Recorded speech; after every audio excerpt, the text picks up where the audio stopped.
Yeah. Right. May I help you? May you do your fucking job and leave me alone? Listen to me. No, you fucking listen to me. I've had enough of your ignorance cop-splain already. Fuck you, this is a sidewalk. I don't give a fuck.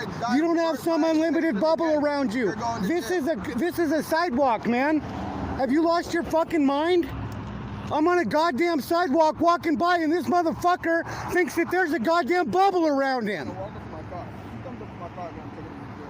Fuck you, I didn't come up to your goddamn car, you piece of shit, ignorant cop-splainer. Fuck you, this is a free country. I'll walk where I goddamn want. Don't you ever fucking tell people in the United States of America where they can fucking stand. How fucking dare you, you goddamn tyrant. This is a fucking street. You don't have some bubble around you, man. Nobody fucking cares. For your safety, fuck your safety. Officer safety is cowardice, man. Get it through your fucking head. You guys are fucking cowards. Especially this fucking dipshit wants to start a protest in the fucking United States of America. Have you ever seen a protest? Have you? This is what fucking happens when you're out here extorting and fucking collecting from the people on an everyday basis. Why don't you solve a fucking crime? Worthless fucking cocksuckers. Yeah, I'm one of the people. Welcome to the hill where we have the proper perspective to press on, press harder, press now. Right?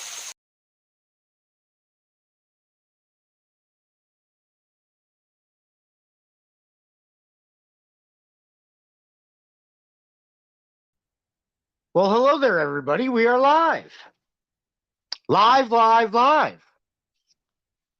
Well, if you didn't notice by that cold open, that was People, and that was off the Press Harder channel. That's one of my favorite cop watches of all time. Although, you know, I could say a lot of the videos over there are my favorite cop watches of all time. Real quick, I learned about some sad news today. Let's put this banner up. Okay. I heard this earlier. I believe I heard a couple other channels talking about it. I saw AFA comment on this, and then I also saw this. Well, first, let's take a moment of silence for DPN.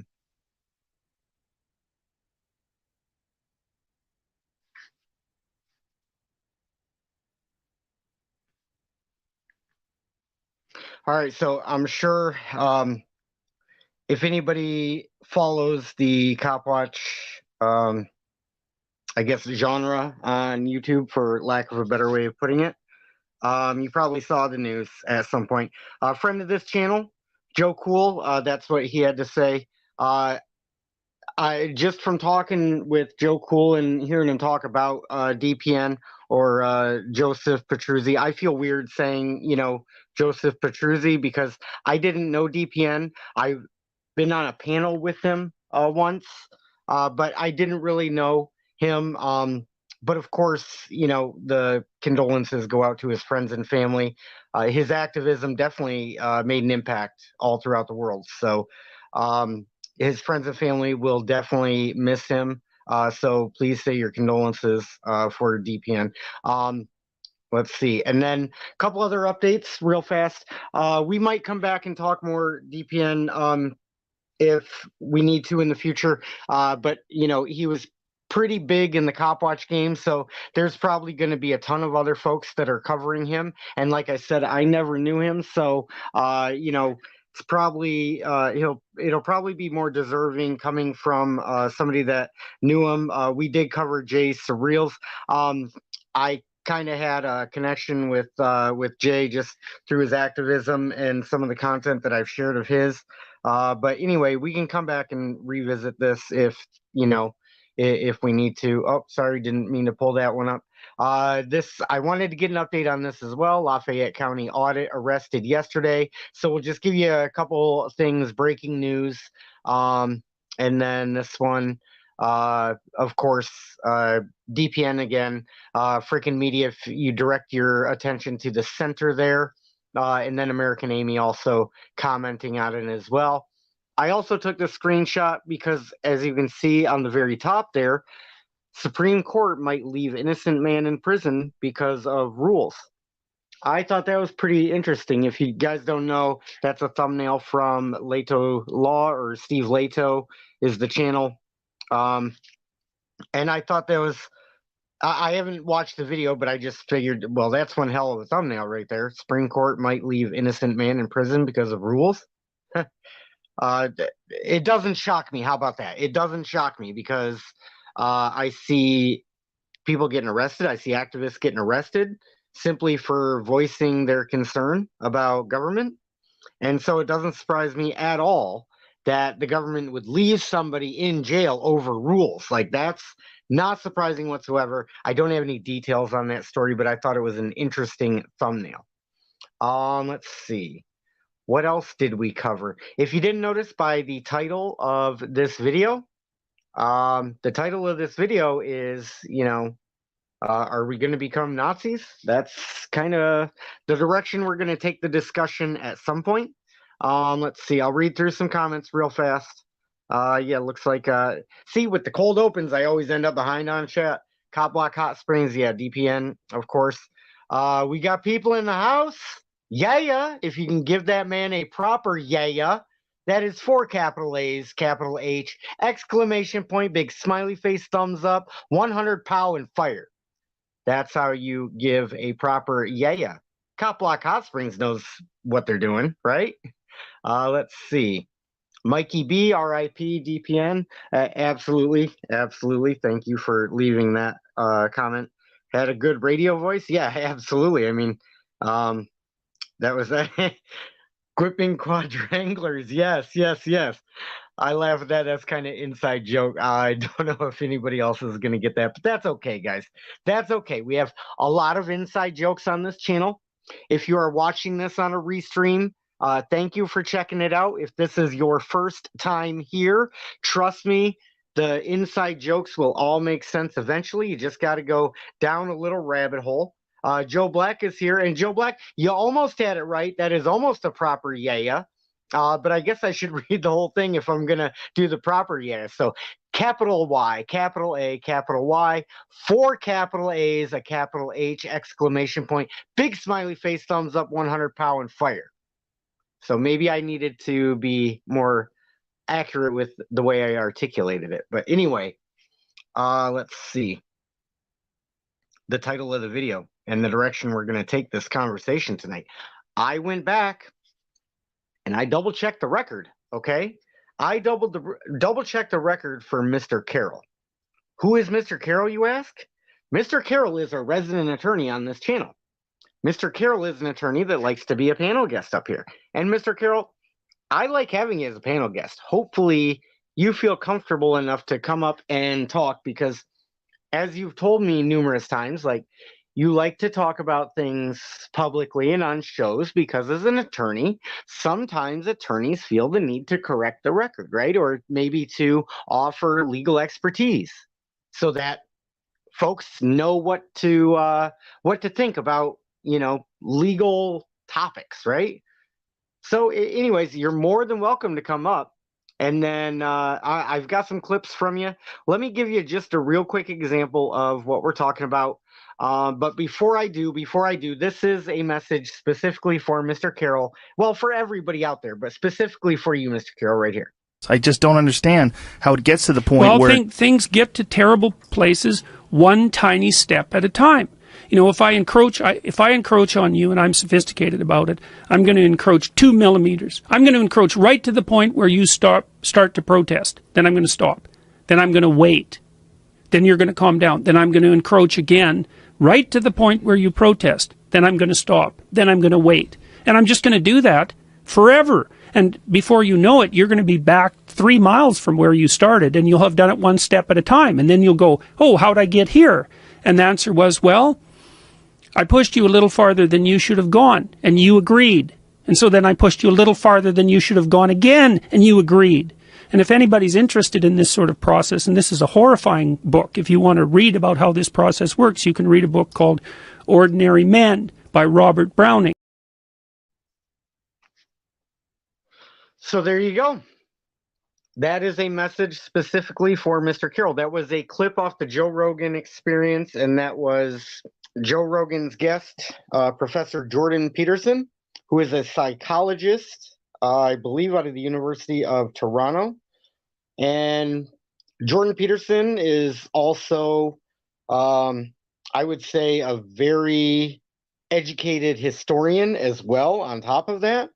So, you know, I don't necessarily agree with all the things, you know, all the opinions that Jordan Peterson shares. But I definitely appreciate, you can definitely tell that the man is educated about history. And so that's what he had to say about history, right? So that's where we're going to focus tonight's discussion. Before we get into the focus of tonight's discussion, I want to just show you some random clip. This is the sort of stuff that you end up watching when you're a content creator. You end up on, you know, platforms, and I've got some TikToks going here. Let me just show you an example of the TikTok that we have going, and then this is going to explain more, okay? We're live watching you. You can't be trusted. You can't be trusted. So guess what? This is what happens. When you can't be trusted, you get recorded. Against your will and against your wishes.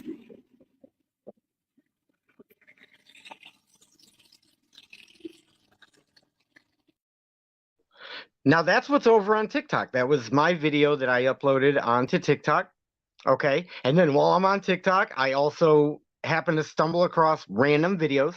So I'm going to play you a random video. Then we're going to come back to that TikTok, come back to the Jordan Peterson clip with tyranny happening one tiny step at a time. Okay. So this is just a random video that I ended up watching on TikTok, and I'll tell you more about it after you watch it. Hurry, it's gonna be over the face. Let's hurry. We have to do it now or else it's not gonna work. Okay, yeah. We want it to work, so let's hurry up. Alright, let's go. Alright. Put those in the bucket and then let's go. Here now, add a little more Mentos. Alright.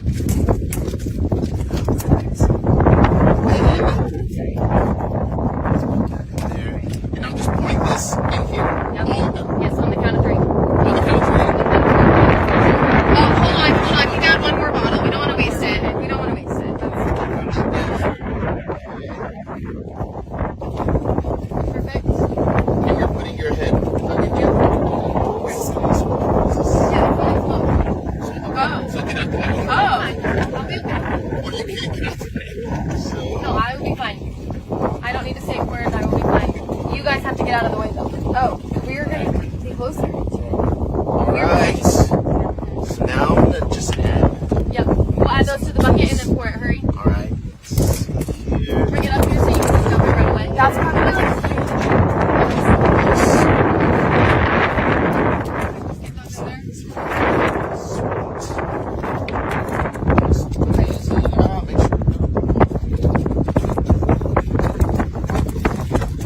Hurry, we're running out. Now I know what you're thinking. You're probably thinking the same exact thing I was thinking when I first started watching it. Like, WTF am I watching? WTF am I watching? So here we go. Hurry, it's gonna be over the face. Let's hurry. Now, you know that looks like a girl that's sitting in a litter box, right? It appears that they're pouring soda, Coca-Cola, into a giant litter box. This woman is sticking her head up through a hole. So what the hell is going on here? And then you see a big bucket of Mentos and you're like, hey, wait a second. What is going on? Now, listen, I know you're probably thinking, right? You're probably thinking, damn it, you're such a tease because you didn't play what happened at the end of that. But I promise you, if we get to 20 likes by the time we're done here, if we get to 20 likes, I'm not going to be a tease. And I will play the second TikTok, which is the sequel to that first TikTok, okay? There's two TikToks.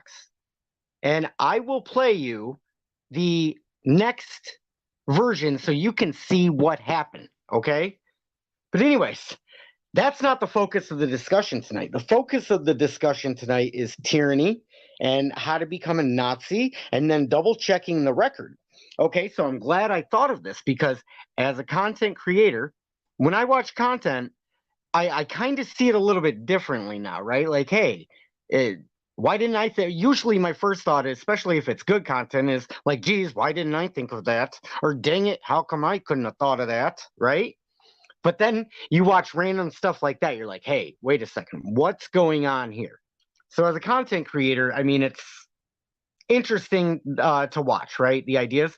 But like I said, if we get to 20 likes, I promise you I will not be a tease, and I will play you the next video so you can see what happens when that girl was sitting in a litter box having Coca-Cola dumped in a litter box with a hole cut through the top, and then it looked like Mentos being thrown into the litter box.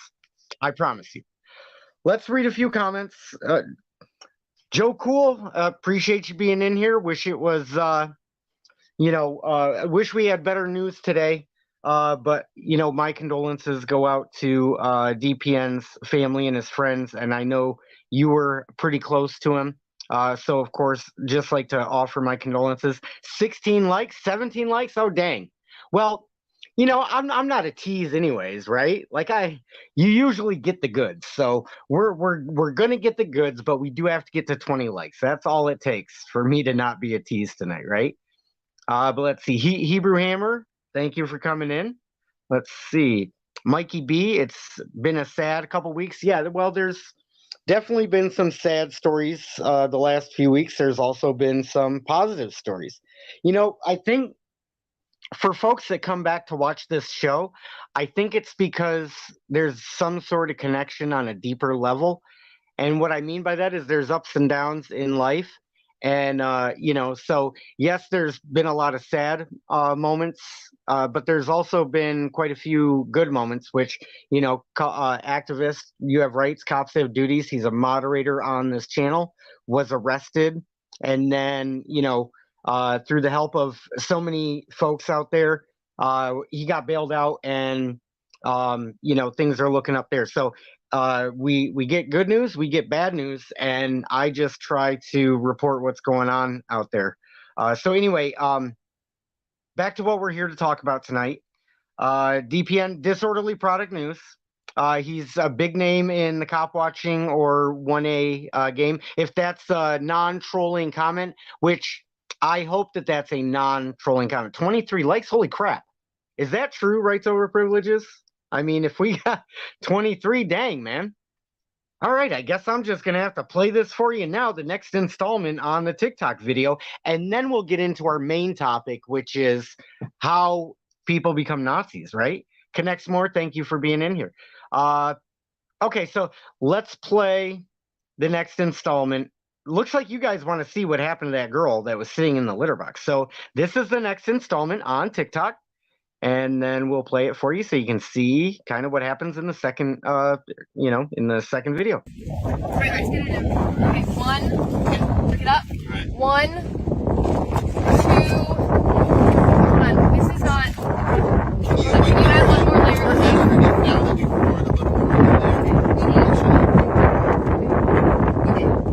Can you say one more layer of tape? Okay. This is good. Okay, 1, 2, I still think we need another layer of tape. Yeah, just one more layer. Just to be safe, just to be safe. If any air bubbles get in through this side layering, it's not going to work. No, we need, one more. All the way around? Yep, all the way around. All right. Really good for us. Just give me one more. Just one more? Well, and that was the end of the second video. Now, if we get to 35 likes, I will play you the third installment. And here, I'll tell you what. I will make you a promise right now. I know what you're thinking right now is probably like, dang, you said you weren't a freaking tease, and you just teased us again because we didn't see the damn Mentos drop in there. I promise you on the third video, I promise you that they drop the Mentos in there, and I will play it for you. But we have to get to, what I just say, 30 likes? Shoot, well, that's going to be too easy. And then you'll see the third installment where they actually drop the Mentos in there. Now, listen, I just want to tell you guys, because this is somewhat funny. When I saw the videos on TikTok, I saw them in the order in which I played them, right? I saw that first video, then I saw the second installment, and I was like, damn, like, this was just clickbait shit to get me to watch a Mentos commercial. That's what I was thinking, right? And then, because I didn't see the third video. And then I was like, oh, shoot, the third video is here. They do actually drop the Mentos in there. So it's not just a big tease from Mentos. Although, if it was, it's genius, right? Regardless, I don't care if it was product placement by Mentos, product placement by Coca-Cola. I don't care if it was just an attempt to be a tease by the poor girl that's sitting in the litter box. That's great. That's great content right there, because you want to see what happens next, right? Let me check the comments real fast. We're going to get into talking about how we become a Nazi. We're going to get into talking about that. Okay, now you're cheating. Well, you know, I'll bet it stops right at the point they drop them in. Well, Joe Black, that's one guess. That is one guess, but I can't reveal the mystery until we get a few more likes on this video. What'd I say, 30? When we get to 30, we'll play the conclusion to the Mentos video so that you guys don't have to go rewinding, getting the name off the TikTok. Although I would encourage you to do that too. Please rewind it, get the name off the TikTok so you can go give a view to that content creator. I'm really not trying to take views away from any other content creators out there, even if it is a product placement ad or whatever. But we're going to talk about tyranny. And let's play this one more time for you. And then we're going to bring back Mr. Carroll's comments from a previous live stream. And here's why, another reason why I love what we do on this channel. And I'm not trying to toot my own horn here, but I go back and I revisit some of the shows to kind of pick out clips or things that are interesting to me anyways. And then I realize, well, it's just as interesting when I rewatched it as when we created the content or when I watched it the first time. And so that tells me that maybe we're onto something. Like, you know, the ideas are bigger than me, you, or, you know, anything else in the world. So the ideas are relevant. They were relevant when we created the content. They're still relevant today, and they're going to be relevant in the future as well. At least that's what I'm getting out of it anyways. Let's see. You won't get me to go scouting for viewers. I don't know what that meant, Mikey B. I don't know what that meant. But anyway, I think you guys want to talk about tyranny and you guys want to see the clips so we can actually discuss this. Then we're going to open this up to a live panel. But this is kind of what we're talking about. And here is a video of what I'm talking about from the Joe Rogan Experience with Professor Jordan Peterson, who is a professor of psychology, but has a minor in political science and a very educated historian as well. So anyways, here's Professor Peterson and what he said about tyranny. I just don't understand how it gets to the point where things get to terrible places one tiny step at a time. You know, if I encroach on you and I'm sophisticated about it, I'm going to encroach 2 millimeters. I'm going to encroach right to the point where you start to protest. Then I'm going to stop. Then I'm going to wait. Then you're going to calm down. Then I'm going to encroach again right to the point where you protest. Then I'm going to stop. Then I'm going to wait. And I'm just going to do that forever. And before you know it, you're going to be back 3 miles from where you started, and you'll have done it one step at a time. And then you'll go, oh, how'd I get here? And the answer was, well, I pushed you a little farther than you should have gone, and you agreed. And so then I pushed you a little farther than you should have gone again, and you agreed. And if anybody's interested in this sort of process, and this is a horrifying book, if you want to read about how this process works, you can read a book called Ordinary Men by Robert Browning. So that was the Jordan Peterson comment. How does that tie into what we're talking about here on this channel, which is cop watching? Well, you saw on the cold open the video from people on the Press Harder channel, and I have a few theories about it, but we're going to tie that all in here. And then here, let me just do this before I play the clips. We're gonna revisit some clips that we shot earlier and recorded earlier when we had Mr. Carroll up here about how somebody turns into a Nazi. But before we do, let me put this link in the chat, okay? And I'd love to have a panel guest up here so we can play the clips and then talk about them. But if your audio is giving you trouble or you can't hear the audio, maybe we can play them one clip at a time. I'm game for whatever, because the discussion, I think, definitely needs to be had, right? The discussion definitely needs to be had. So tyranny, one tiny step at a time. And if Mr. Carroll ends up showing up, he's free to come up and discuss this as well, because we've talked about this a few times. Mr. Carroll's statement about being a Nazi, right? Or to rather view it a different way, to enforce the good ideas. That's such a complex and sophisticated bit of history to really sum it up like the way you're framing it. But Germany probably wouldn't be as democratic as it is today without the enforcement of democratic ideals. What if they had won World War II? If Germany had won World War II? Yeah. Then I don't think you or I would be alive to complain about it. Okay, so now let's use that to kind of springboard a little bit. Now, in this country that you see today with your observations, okay, do you see us moving closer to, do you see our government moving more totalitarian, or do you see it becoming less totalitarian? Just in your opinion. I'm not going to hold you to this. I mean, it's not like... Well... Which direction do you think we're headed in? I'm generally a little reluctant to get political about it, but I think the we just came through the authoritarian. Okay, well, yeah, and let me just point to the facts. Let's just point to the evidence on the table. Just 2 years ago, we had, enforcement of masks. We had enforcement of quarantines in a lot of parts of the globe, right? In Australia, I think they were forced into quarantine, right? We have people trying to strip away gun rights. We have people, okay, so where I'm going with all this is like, how many little tiny steps to tyranny do we take before we stand and we say, nope, this is where we draw the line. We're taking our freedoms back. That would depend on who you ask. Right. And at this point where I'm at is like, if you're not willing to stand up now, when will you be willing to stand up? In history, would you have been, Mr. Carroll, where do you think you would have been in history? Would you have been the people hiding Anne Frank in the attic, or would you have been the people that murdered her?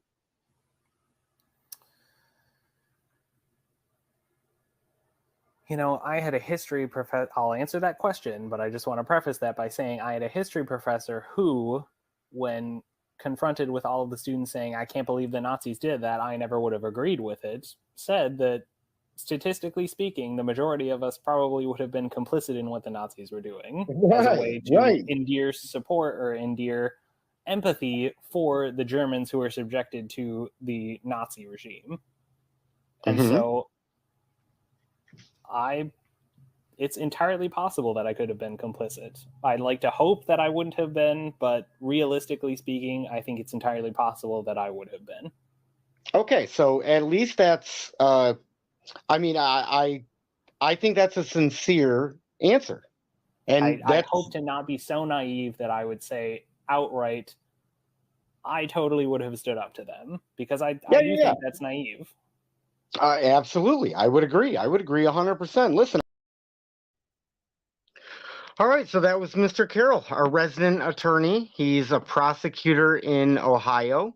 He comes up on this panel, and that's what he said about Nazis in his own words. And I actually think it was a sincere moment. We got people in the house. Let's add people to the stream. There it is, the moment that we've all been waiting for. The time that Paul Carroll admits that it's entirely possible that he would have been complicit. And how did you like that cold open, by the way? Were you here for the cold open? Yeah. Yeah. Yeah. I need to subscribe to that channel, man. He didn't give an inch. I know. Give Tell me one about it, fucking right? inch, man. It is definitely a great channel. I gotta give it to the creator of that channel and also the creator that uploads content to that channel. So, but not only so did he not give an inch, he took inches after the fact and shit. The government was like, back up an inch, and they're like, no, I'm gonna fucking move forward another 1.5 feet, bitch. Right, yeah, see, and that speaks to the bigger idea here. What speaks to the bigger idea here is like some folks might be fine with like, hey, we're drawing the line in the sand here and you're not getting past it. And then there's other folks that have known that that line is being pushed for quite some time now, and we're now pushing back. So, yeah. I've got a few other clips. By the way, do you know whether or not you'll hear the audio on the clips that I play? Yes or no? No, I won't hear them. I mean, That's okay. That's okay. We can either, drop you down, play the clip, and bring you back up, or I can just kind of give you the Cliff Notes version of what happened in the clip. If you want to stay on, it's up to you. But, like I said, I'm not a Paul Carroll. Yeah, there's a few other clips from Paul Carroll that I thought were interesting as well, because like I said earlier, I'm not a tease. I am not a tease. If I say that I want to, revisit something, I really do. So, I'm going to deliver the goods eventually. But so I went back, I got that clip. I saw a couple other interesting clips that pertain to this discussion. Real Genie is about half the country hooked on opioids. I don't know if it's half. But there is an opioid epidemic. And since prohibition has gone so well in history, we've decided just to keep running prohibition like it works. Like it works. Yeah. So the banner needs to reflect Paul Carroll's exact words now. It's entirely possible that I would be complicit. Hold on. Can we finish the sentence? In the extermination of 11 million Jews? Hold on. It's entirely possible. You're better at remembering stuff word for word. You're a way better listener than I am, which you have to quote Paul Carroll, though. You have to write Paul Carroll first. Well, yeah. ... in quotes. Here we go.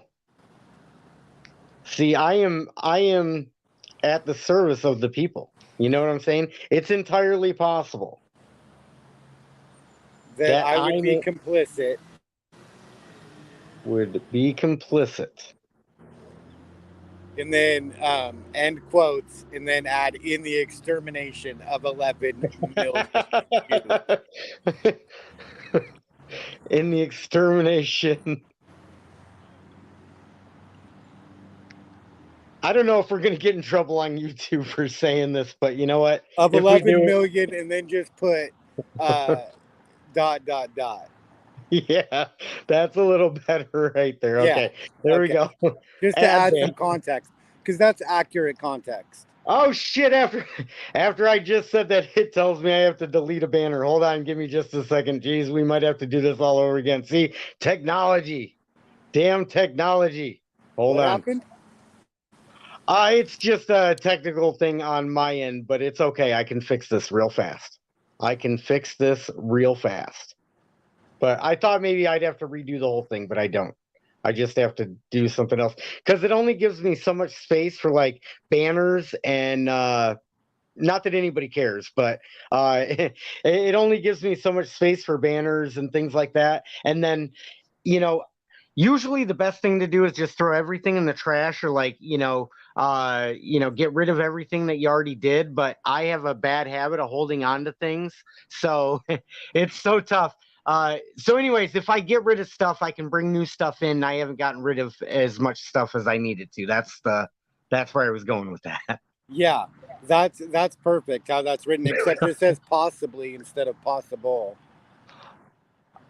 It's entirely possible. Oh, yeah. Here. Shoot. See, this is what happens when you're on a live show and you're under pressure and you're like, damn it, I got to get this done. No, I'm just kidding. Let's see. Good catch, though. Good catch.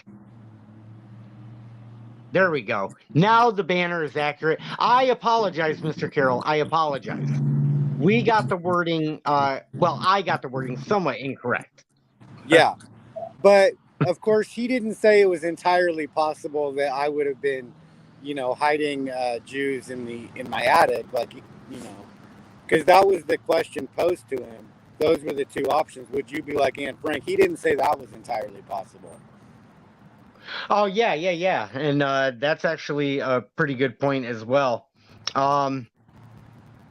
Because, there's much more risk in hiding Anne Frank, right? Yeah. Like, you actually have to be... History would show that actually there was more risk in not hiding Anne Frank, I think. Well, I'm just saying, like, you have to kind of have balls to, go against the government and kind of, you have to be pretty morally sound to do that. I would guess. Yeah. Right. You have to be able to, use cognitive thinking and stuff. You have to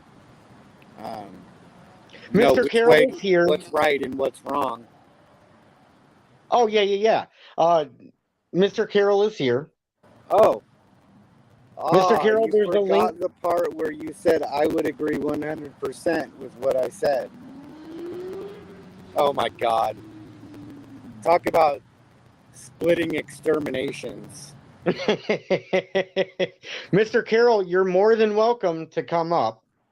Because I have more clips from Mr. Carroll that I want to play that directly pertain to the title of this video, and I think speak to the bigger ideas that are at hand. Would you become a Nazi in Findlay, Ohio? And let me just play Findlay, Ohio real quick, just to give people an idea. I've played this video in the last couple live streams, in each of the last 2 live streams, so you've seen this clip already. But for anybody that has... Before we move on, since we got Paul Carroll, you already showed that thumbnail of Steve Leto and the guy that's in jail that's innocent, that the Supreme Court is deciding whether or not to leave him in jail because of rules. You mean this one right here? Yeah, let's all remember that Paul Carroll works for the same government that is arguing to leave him in jail. Well, now you're just being unfair, and you're throwing out too much logic and too much reality. And I don't know if Mr. Carroll is ready to get slapped with this much reality in his face. I don't know if you watched that video, but Justice Clarence Thomas, he asked a question during the hearing, and he said, well, if we let him out, this innocent guy, if we let him out, do you think that will open the floodgates, and a lot of people will be asking for extra attention and stuff because they're innocent? They didn't follow the rules. How dare they? How dare those innocent people ask to have their case reviewed? Right. Oh my goodness. Like the 2 guys in New York that were convicted of killing Malcolm X, that New York just agreed to pay $27 million to. Oh my goodness. After I don't know anything about that, and I didn't watch the video from Steve Leto yet. I just saw the thumbnail, and I thought it directly pertained to this conversation here. And again, Mr. Carroll, if you want to come up, Mr. Carroll, like I said, these are the discussions that I want to have, because, it's kind of like, in the video we featured with the cold open, right? If you're just willing to draw the line in the sand and not go take your freedoms back, then guess what? You're just going to get run over, or you open the door to get run over, and then it might take another generation or 2 before they recover. Yeah. Well, thank God we have Paul Carroll to argue the state's points, whether or not they have merit or not. Blindly argue the state's points.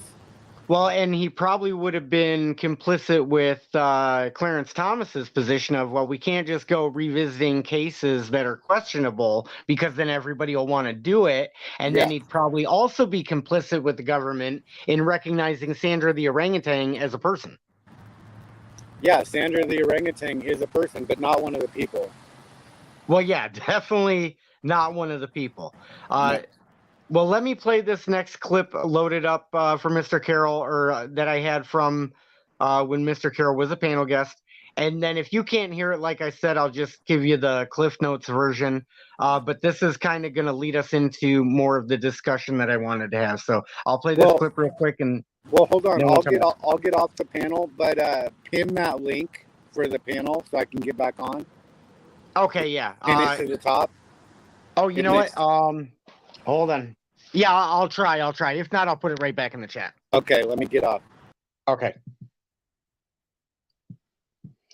All right, so that was People, and we're going to play this other clip from Mr. Carroll right here. Let me ask you the question. If you, as a non-Russian citizen, went over to Russia, assuming there was no war going on or anything, and you just went there freely, do you think you should be exempt from Russian laws while you are there? Well, I mean, if you're not causing anybody loss, injury, or harm, then it shouldn't matter where you are internationally. If you're not hurting somebody else, you should be exempt from any law that's unjust. So you don't think that you should be subject to Russian law in Russia? In international courts, how do they establish jurisdiction in international courts?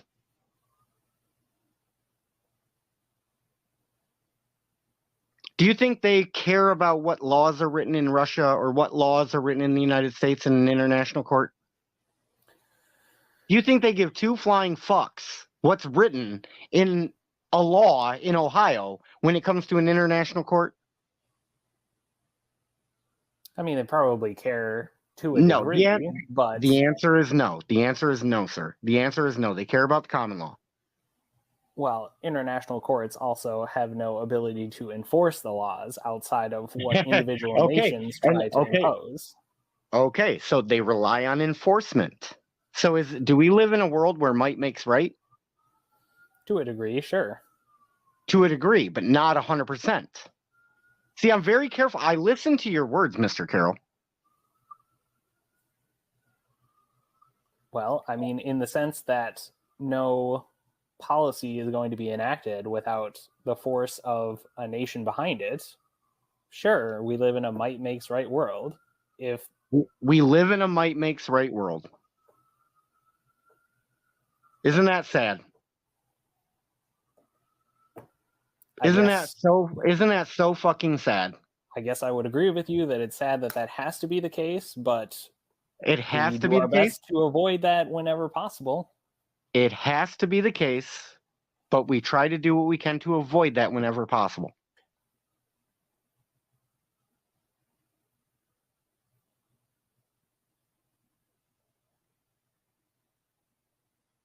I can wait it out. Are you posing a question to me? I'm repeating back to you the nonsense that just came out of your mouth. Why is that nonsense? Rewind 20 seconds and listen to you.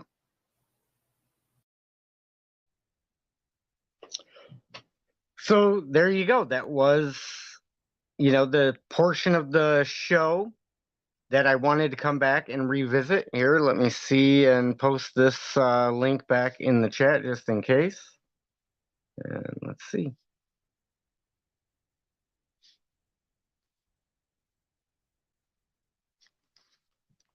All right, there we go. Link is in the chat. And then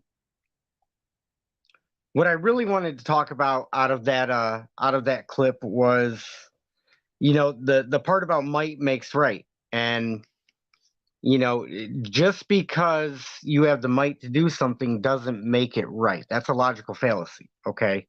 So, I mean, the Nazis had the might to exterminate a good portion of their population didn't mean it was the right thing to do. Okay. I think what we're seeing right now, especially with this right here, let me pull this up. With activists getting arrested, like Lafayette County Audit. I don't know details on his arrest, but I think it's pretty safe to say that when an auditor or an activist gets arrested, it's usually something that's nonviolent that has no victim. That's pretty safe to assume. I mean, it's not always the case, but it's very safe to assume that activists get arrested for nonviolent, victimless crimes. So that's how it pertains to the whole law discussion, right? When we get people back in the house, hopefully people will be back. 29 likes. We need one more to come back to the Mentos. Well, Mr. Carroll, I mean, we can keep doing this. I mean, you're just commenting now so we can pull that banner back down, Mr. Carroll. But no, I mean, and I hope you understand, Mr. Carroll, I want to encourage the discussions. That's really, I'm not trying to target you. I know what it feels like to be targeted, and nobody likes to be targeted. But I have no problem targeting your ideas, okay? Because just like my belief structure has been shaken to the ground, and I'm still trying to figure out a belief structure, if you will. Statism is a belief structure, regardless, what anybody says. An ideology is a belief structure. And so, it can be very uncomfortable or very unnerving when something challenges your ideology or your belief structure. It really can. It'll shake you to the ground and make you question just about anything. So, that's why I encourage the discussion. So I'm not meaning to target you specifically. I'm looking to take the comments and match them up with history to see where we are at on our path as a country, as international society. That's what I want to know, right? That's what I want to discuss, right? We have the 30. Let's watch her blow. You have rights, cops. They have duties. Thank you for coming in, man. Appreciate you being here. All right. Well, then let's play the Mentos, and then we'll come back to Mr. Carroll's comment. And Mr. Carroll, you're welcome as a guest. Oh, people's back in the house. Yeah, I swear I'm not a tease, guys. Yeah. We got to the 30 likes. I think folks want to see the end of that Mentos. Do you want to watch it? Because the sound isn't really what you need. It's really, but if you want to drop back down for it, I understand. No, let's play it. Let's all right, play cool. it. Here we go. Because I can't be a tease for you guys. Listen, I'm not going to be a tease. Here you go. Here we go. Wait. What? What's that? This is garbage. Oh, my bad, guys. My bad. No more smelling. Wait, what are those? Oh, there's a good. No, we're fine. This is good. Okay, 1, 2, 3, slowly. No, slowly, not quickly. Are you putting your head underneath? No. Oh, okay. I will once it starts to happen. Oh, okay, my chain reaction. Alright, I'm ready. Let's do it. 2, 3, and I'm gonna let my hands brace them. Careful. Up! Drop it. Ready. Hurry. There's already one in there. It's happening right now.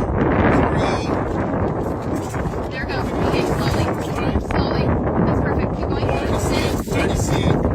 Oh my god. This is crazy. Let them all go out. Go. Hurry. Quickly. It's happening. Oh. Is it gonna happen? A shot of this. Look, right here. Look, do you see that? Look at this.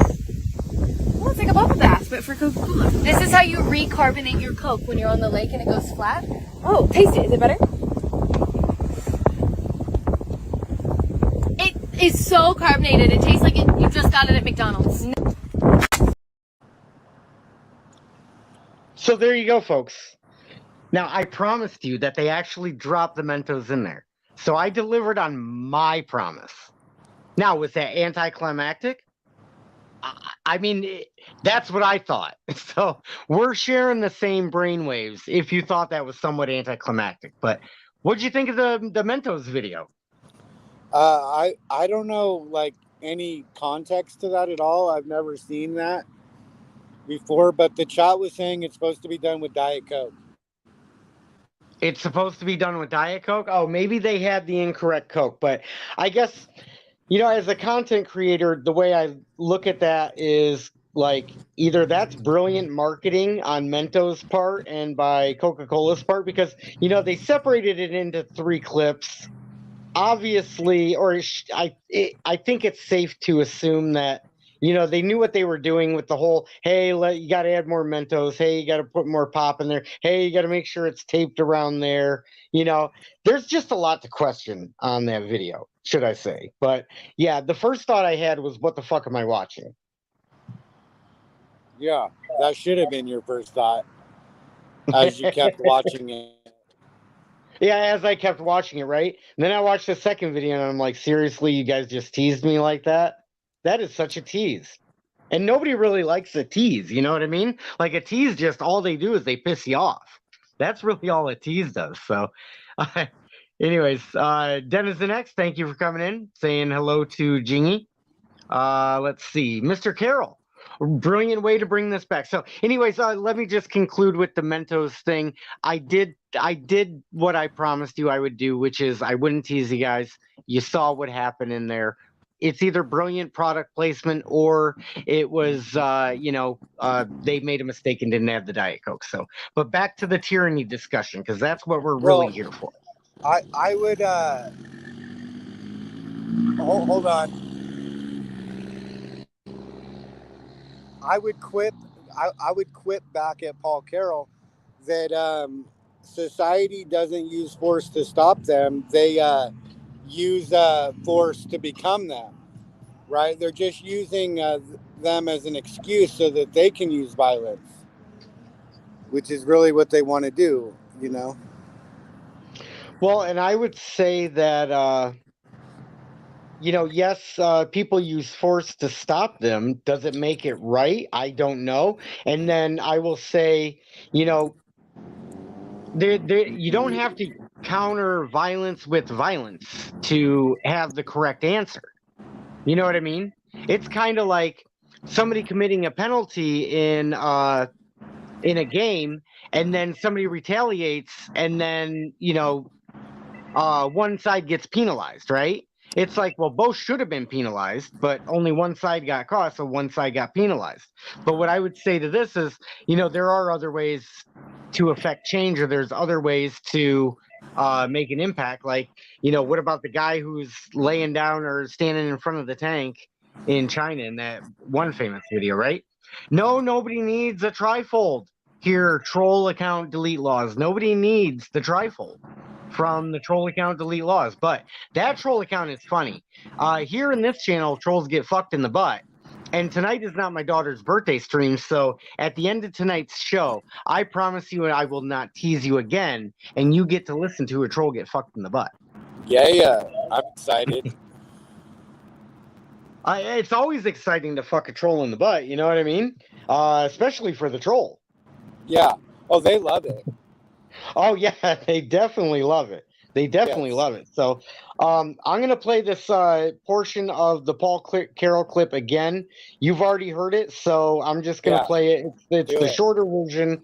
It's a shorter version just to get this train back on track.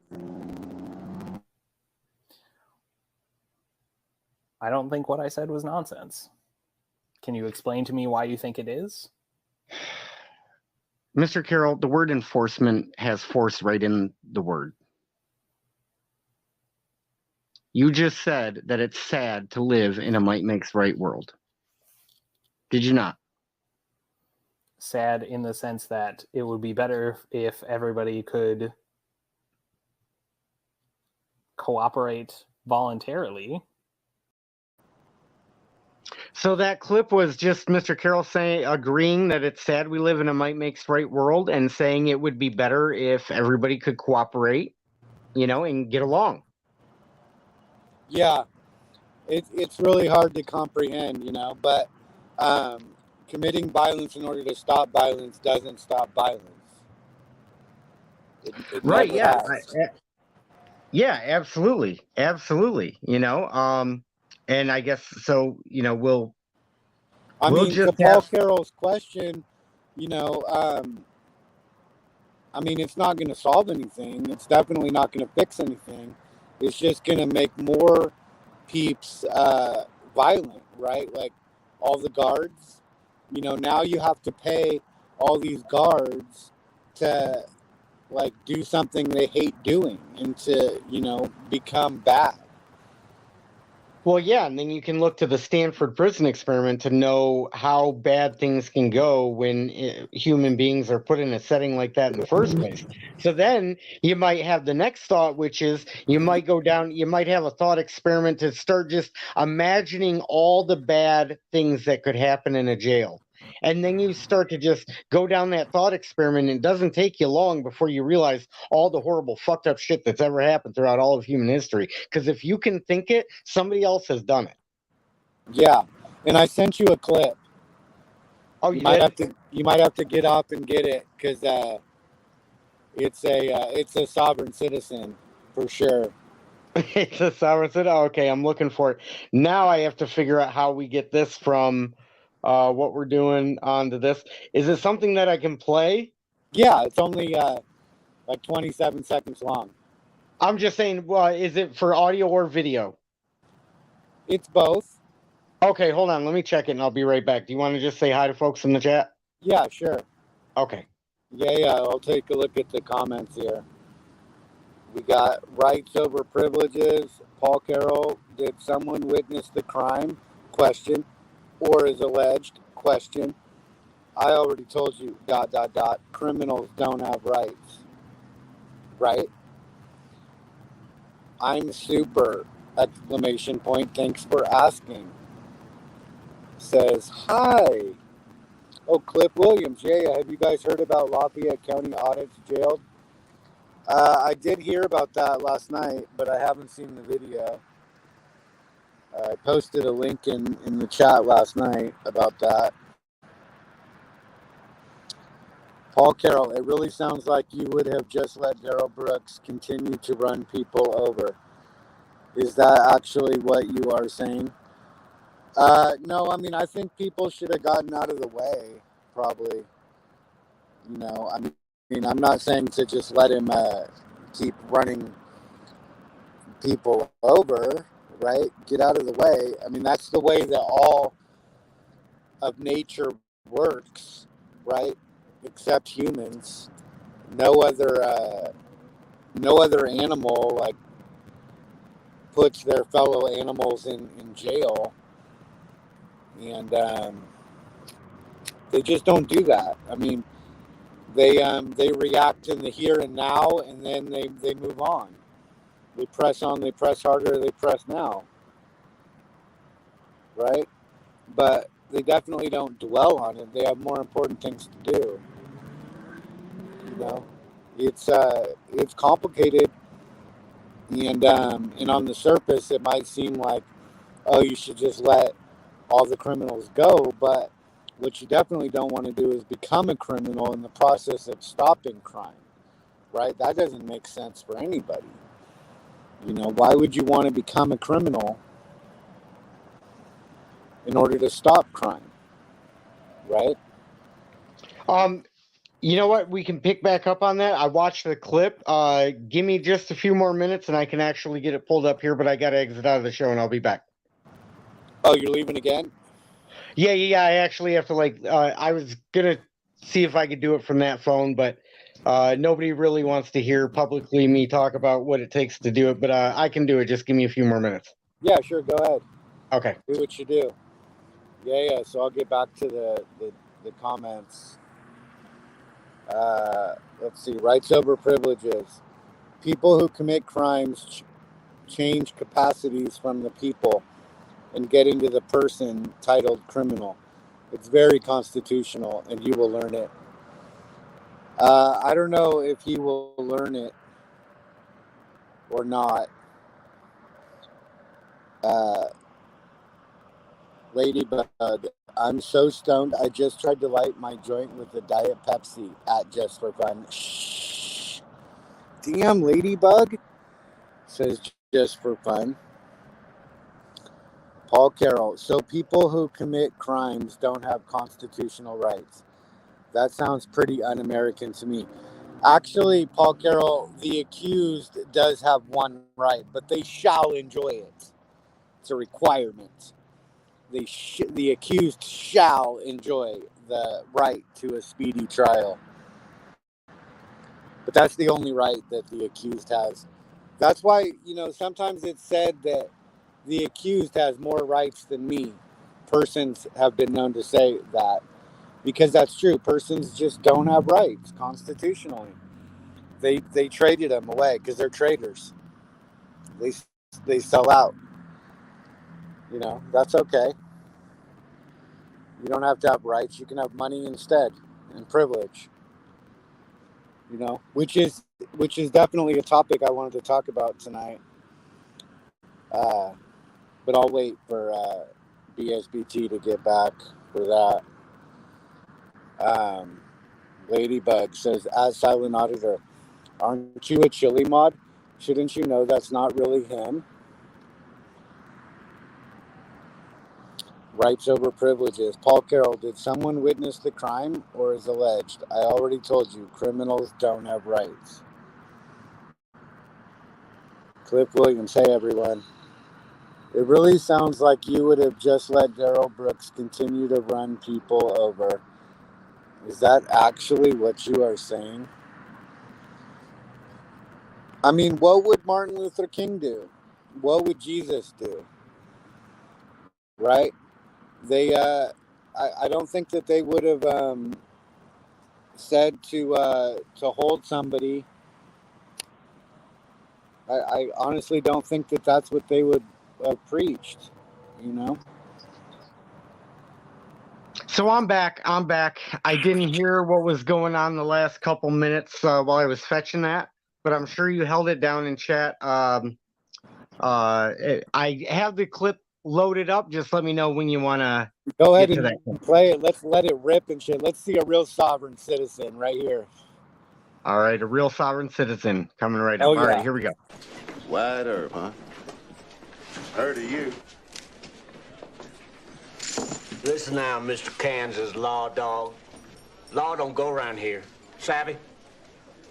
I'm retired. Good. That's real good. Yeah.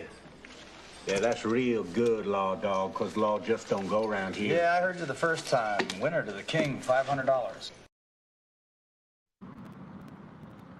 There we go. That's law dog. Law don't go around here, law dog. Law don't go around here, law dog. Nice. And that was from Wyatt Earp, right?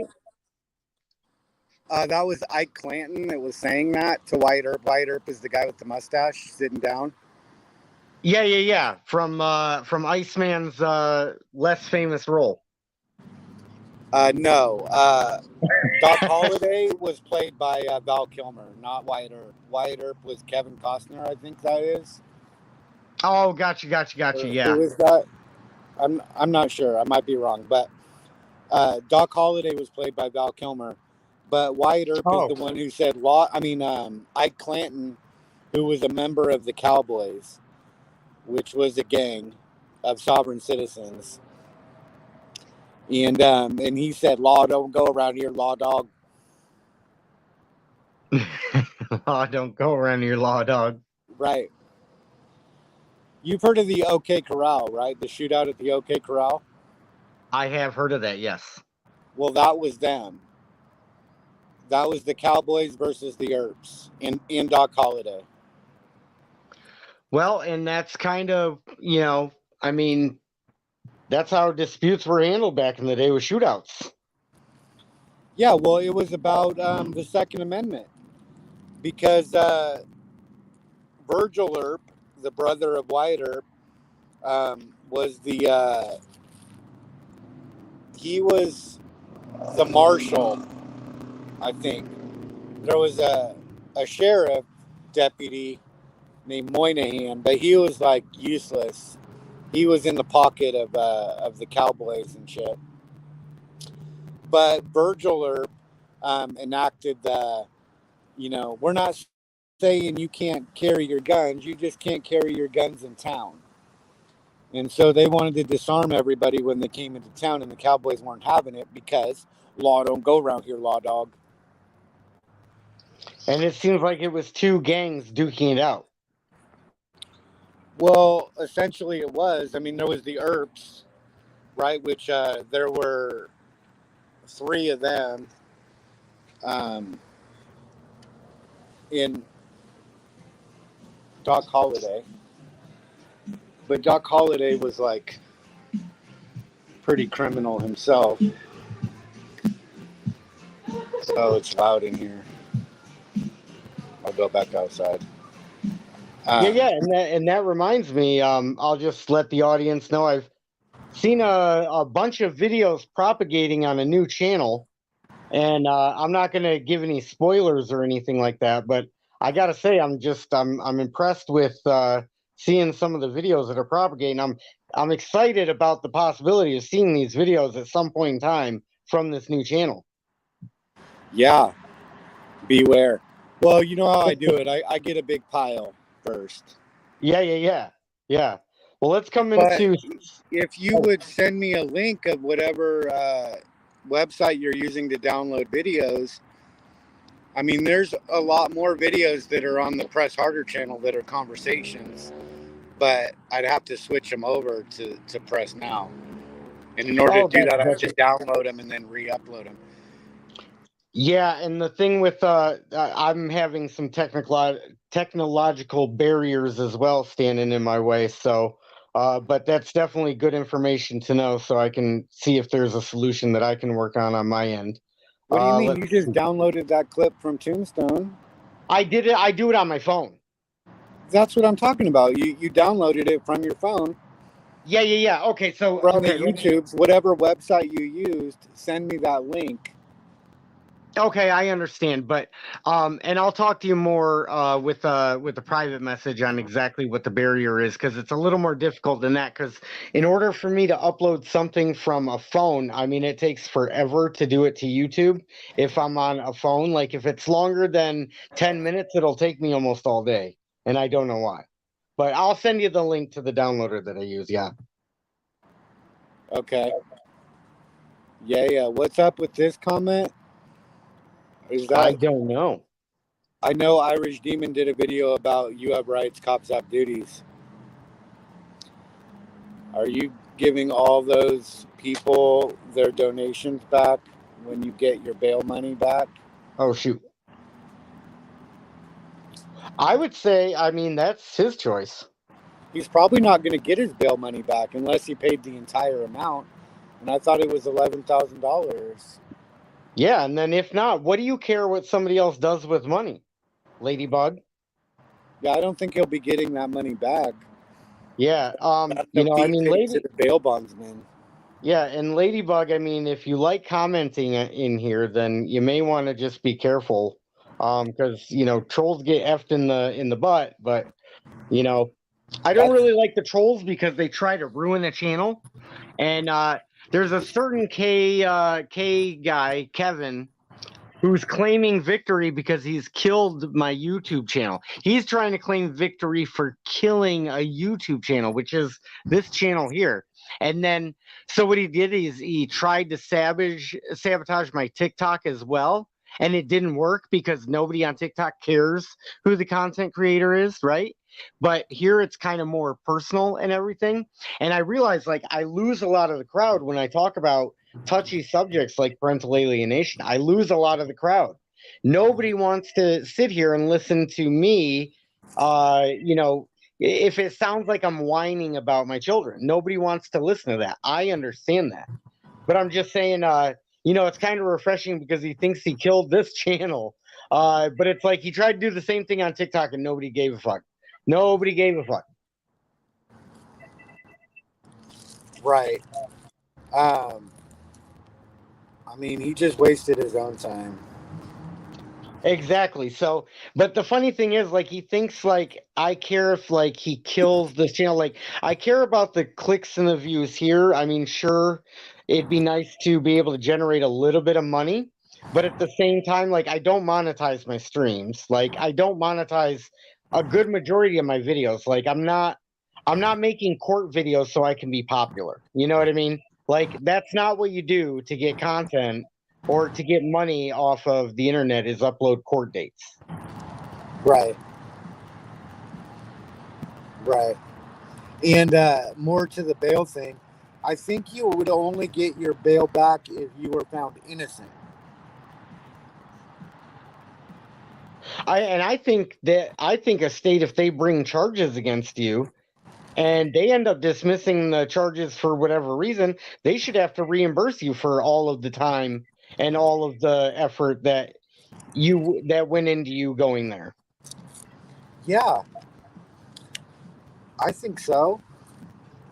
I mean, when my case got dismissed in Pontiac, and the prosecutor's exact words I don't remember, but it was something along the lines of, after reviewing the video and speaking to the witnesses, the city is not pursuing charges at this time.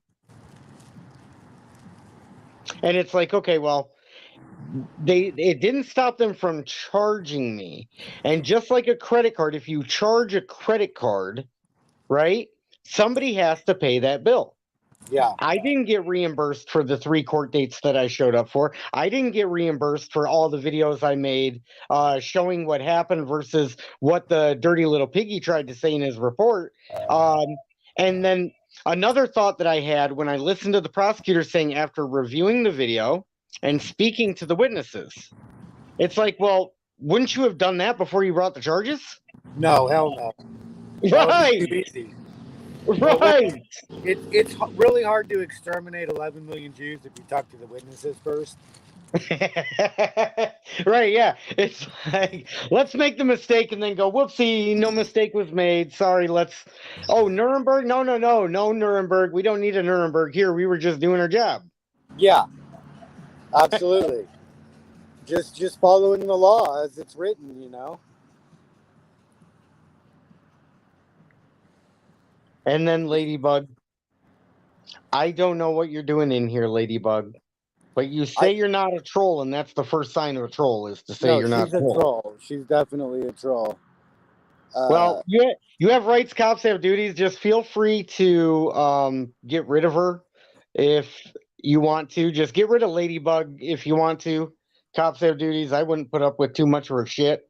Because, like I said, there have been content creators that said their goal was to sabotage this channel.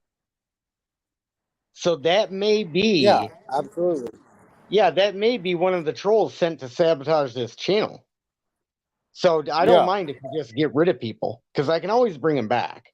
I mean, I've resurrected other dead trolls, and they channeled their voice through me because I resurrected them at one point. But I learned pretty quick that it's not wise to resurrect a troll, because when you resurrect a troll, then all you get is a zombie troll. And nobody likes fucking a zombie troll in the butt. Like, fucking a troll in the butt is nice. Fucking a zombie troll in the butt, nobody wants to do. Fucking a troll in the butt is tight.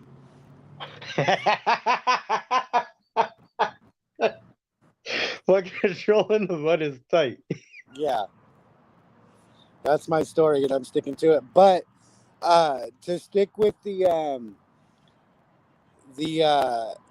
topics of this channel and everything, one video that you've showed so much of that you were there for is Morabito flipping you guys off and knocking the phone out of Frickin's hand. But yeah, I remember that just as vividly as, you know, when I saw it, when I couldn't believe what I was seeing. Right.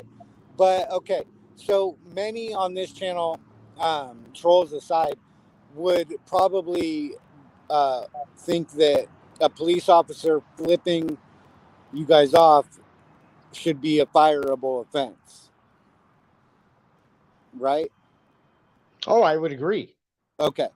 Well, El Presidente showed a video yesterday of, I think it was a court clerk, and she didn't flip anybody off. What she did was she complimented an auditor by saying, like, good job on their YouTube page or something, and was subsequently fired.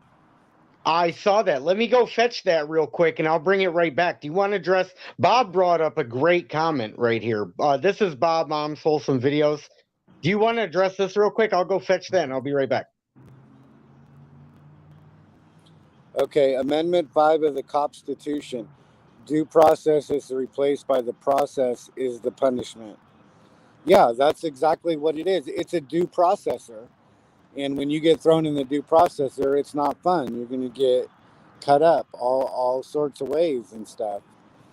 You know, it is the punishment. It's a deterrent. It's definitely not a right.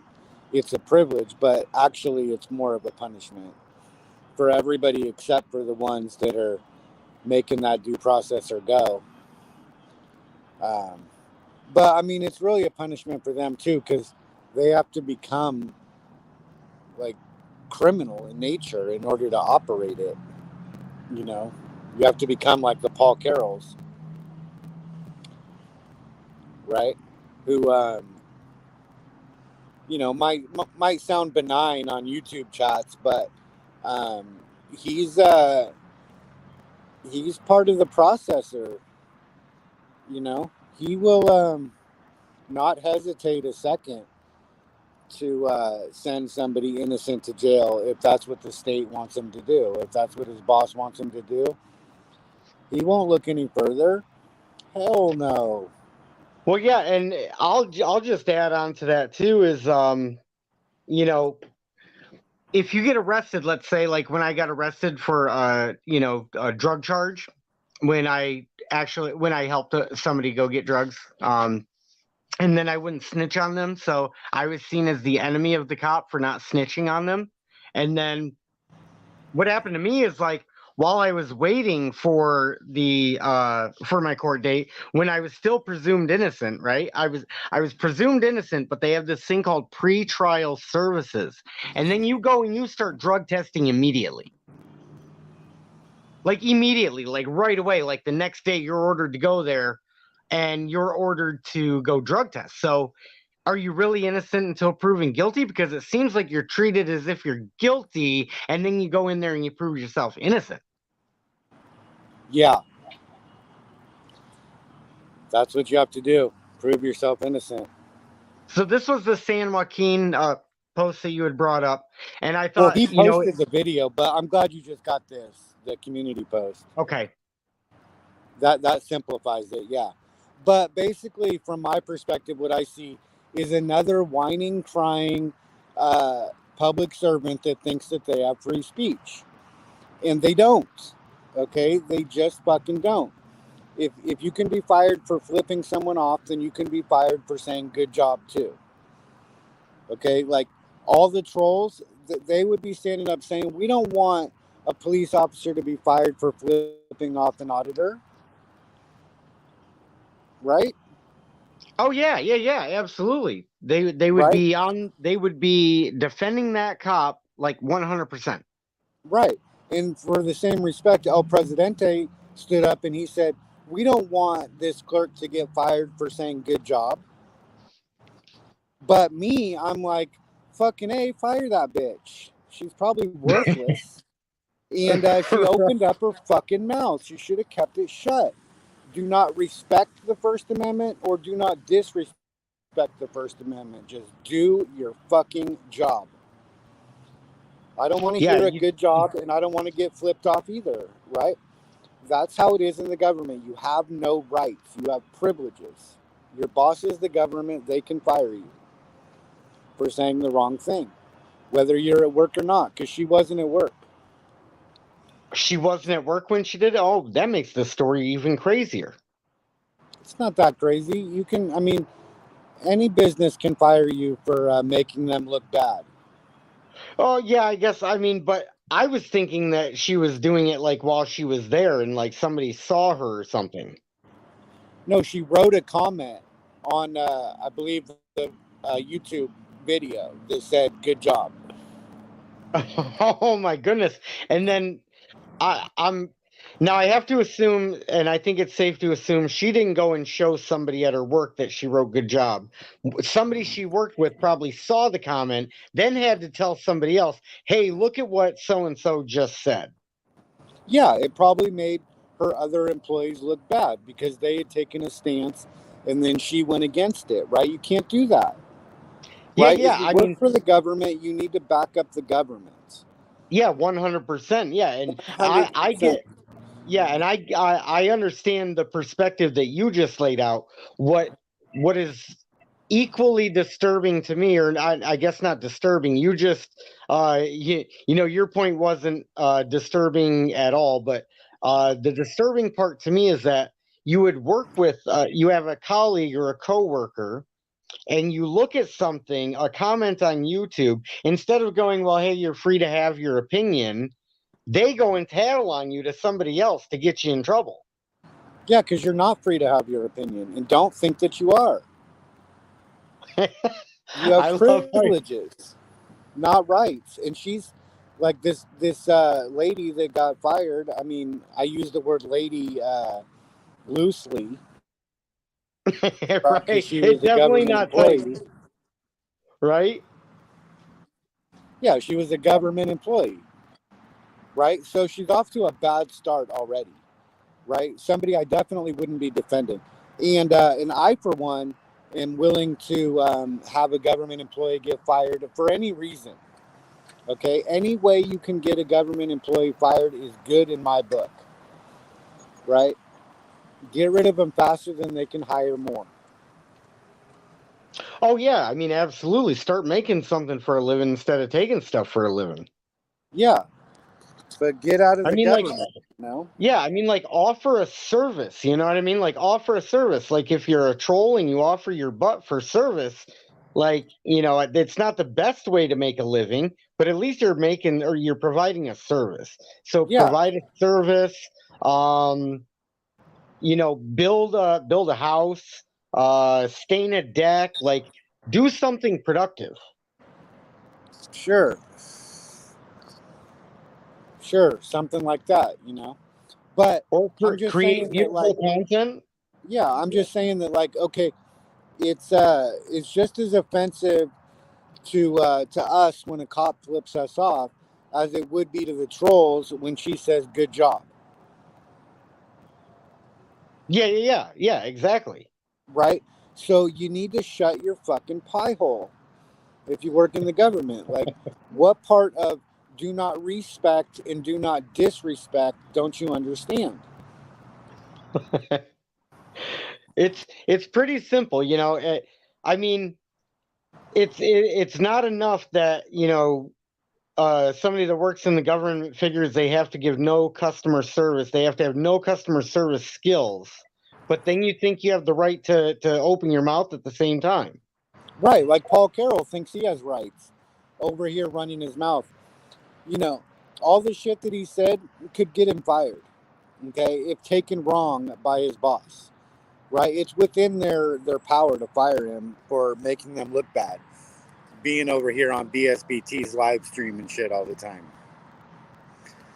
Well, I mean, you're certainly not making the Ohio prosecutor's office look good. and let You're me just just not. show you.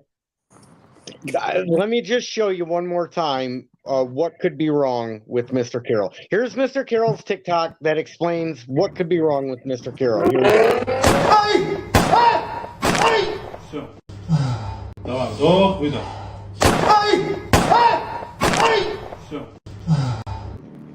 Yeah, that was tight.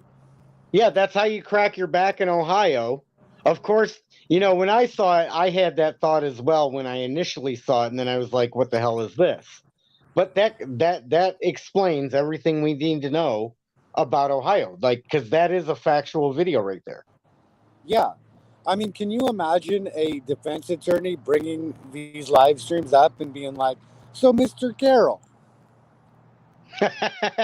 Wait, how were you going to be complicit with Right.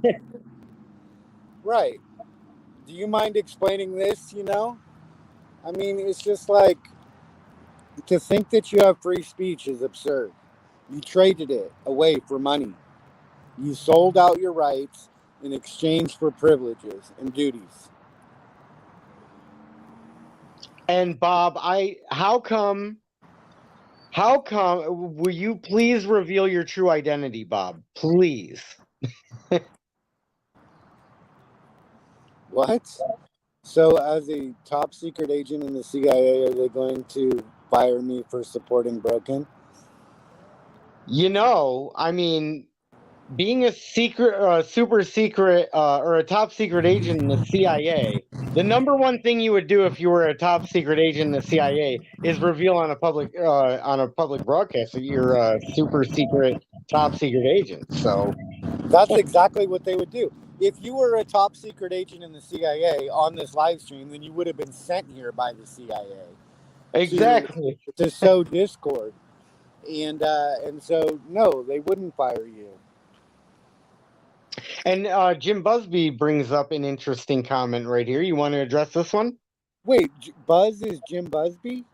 I believe so. Correct me if I'm wrong, Buzz. But I think that's Jim Holy Busby. shit, mouse. What happened to freedom of speech?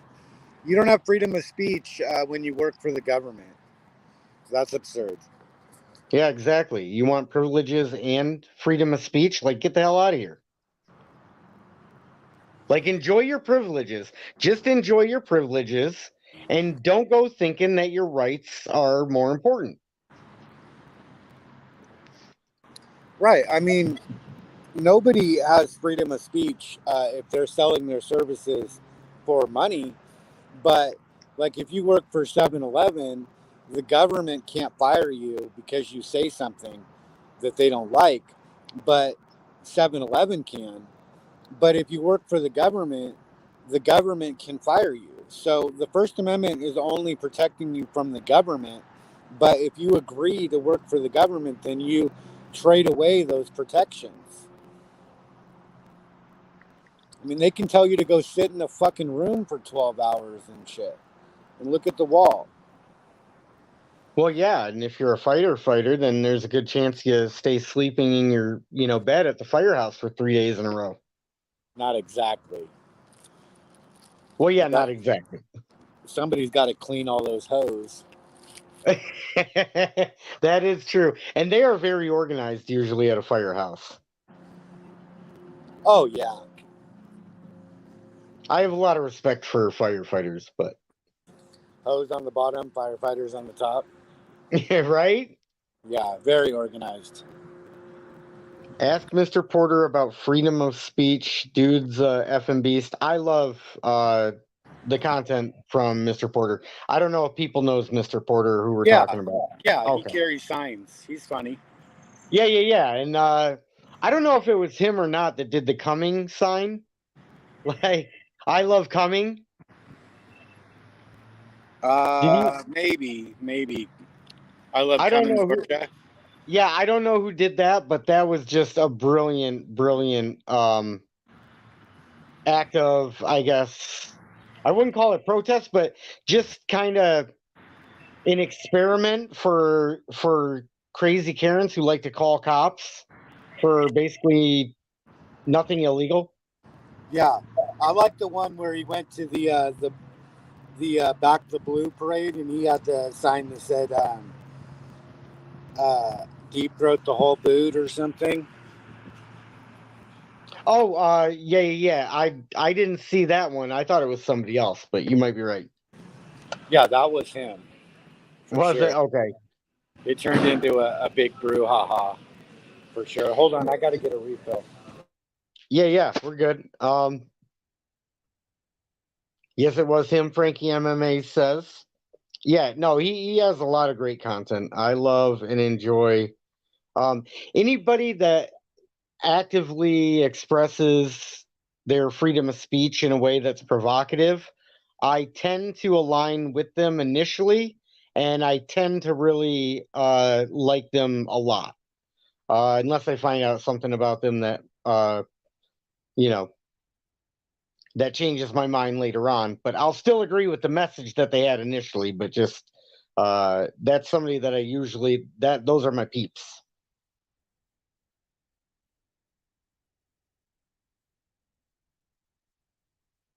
They have authority over fire. Yes, they do. Rights over privileges.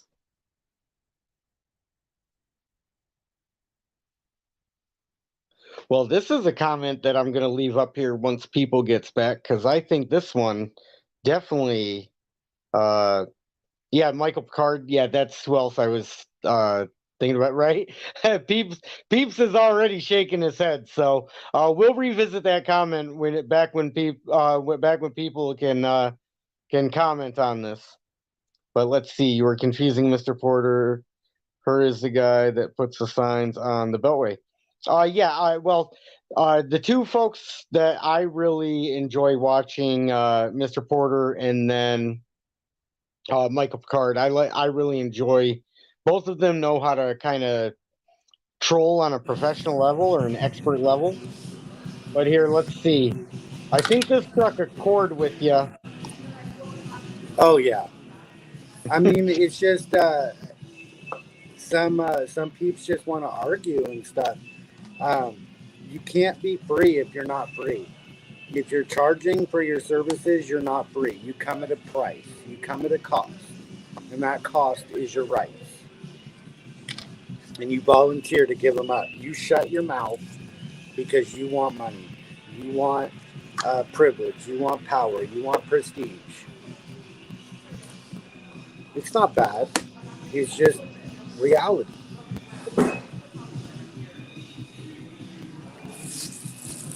So yeah, that addresses that comment.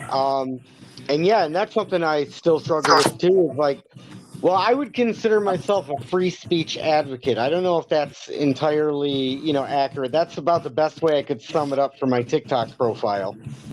But I advocate for free speech. We should be free to say what we want and to have discussions.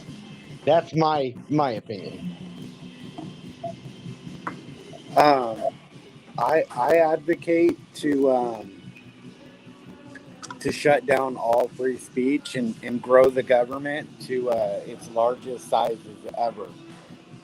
That is a great one. Our guy 936, appreciate you coming in.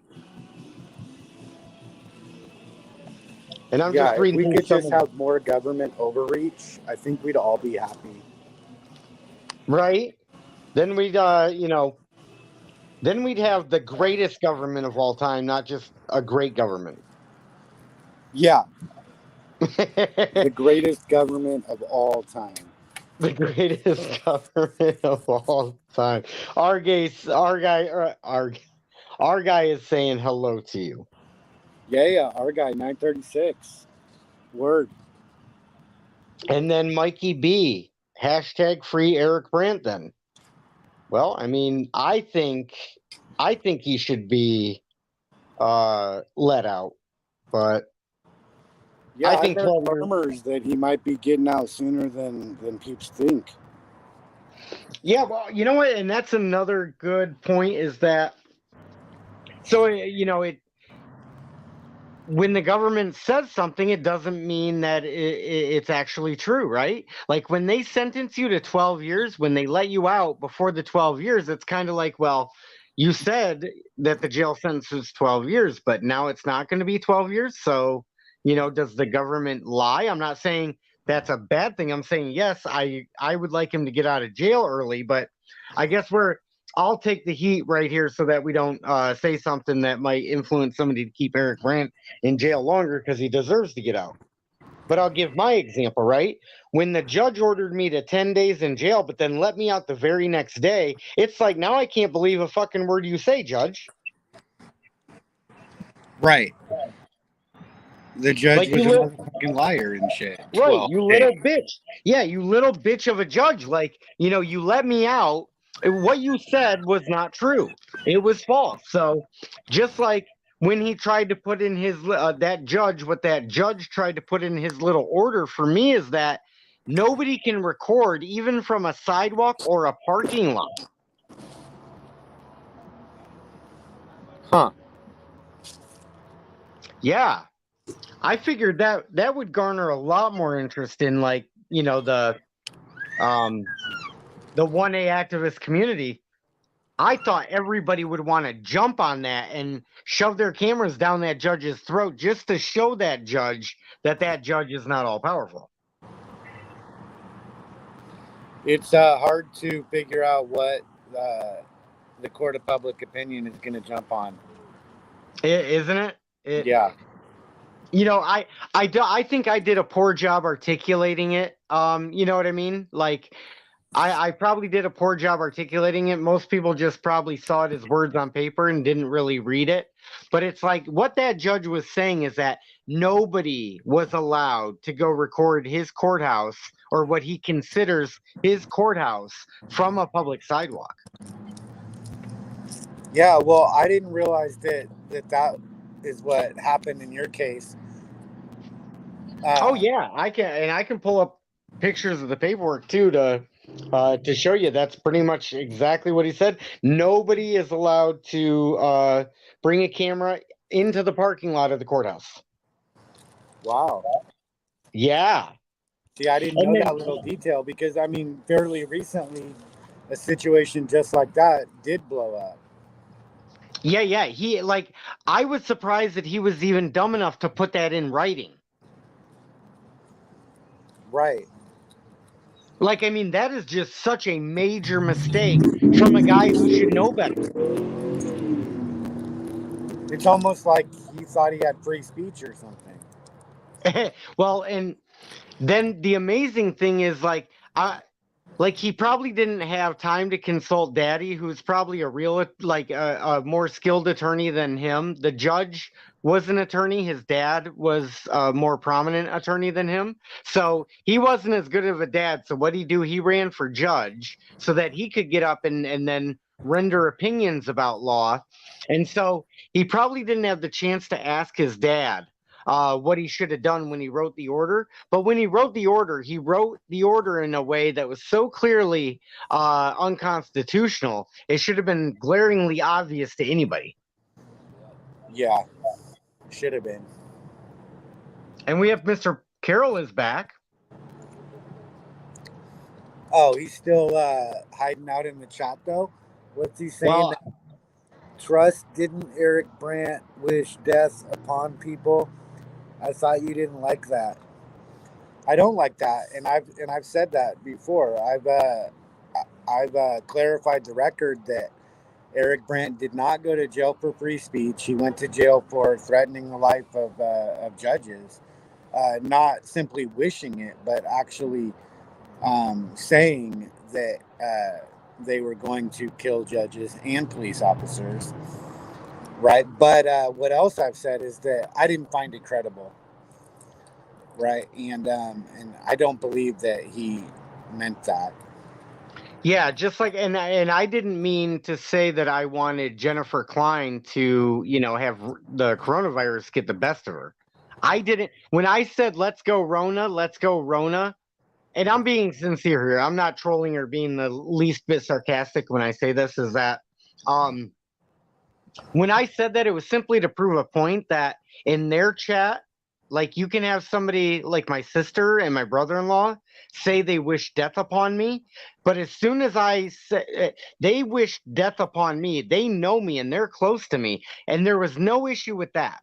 But as soon as I say let's go Rona, which is not what I meant was to say, if I say it, it's wrong and nobody should do that. But then when it's done to me, everybody was fine with it. Yeah, the hypocrisy.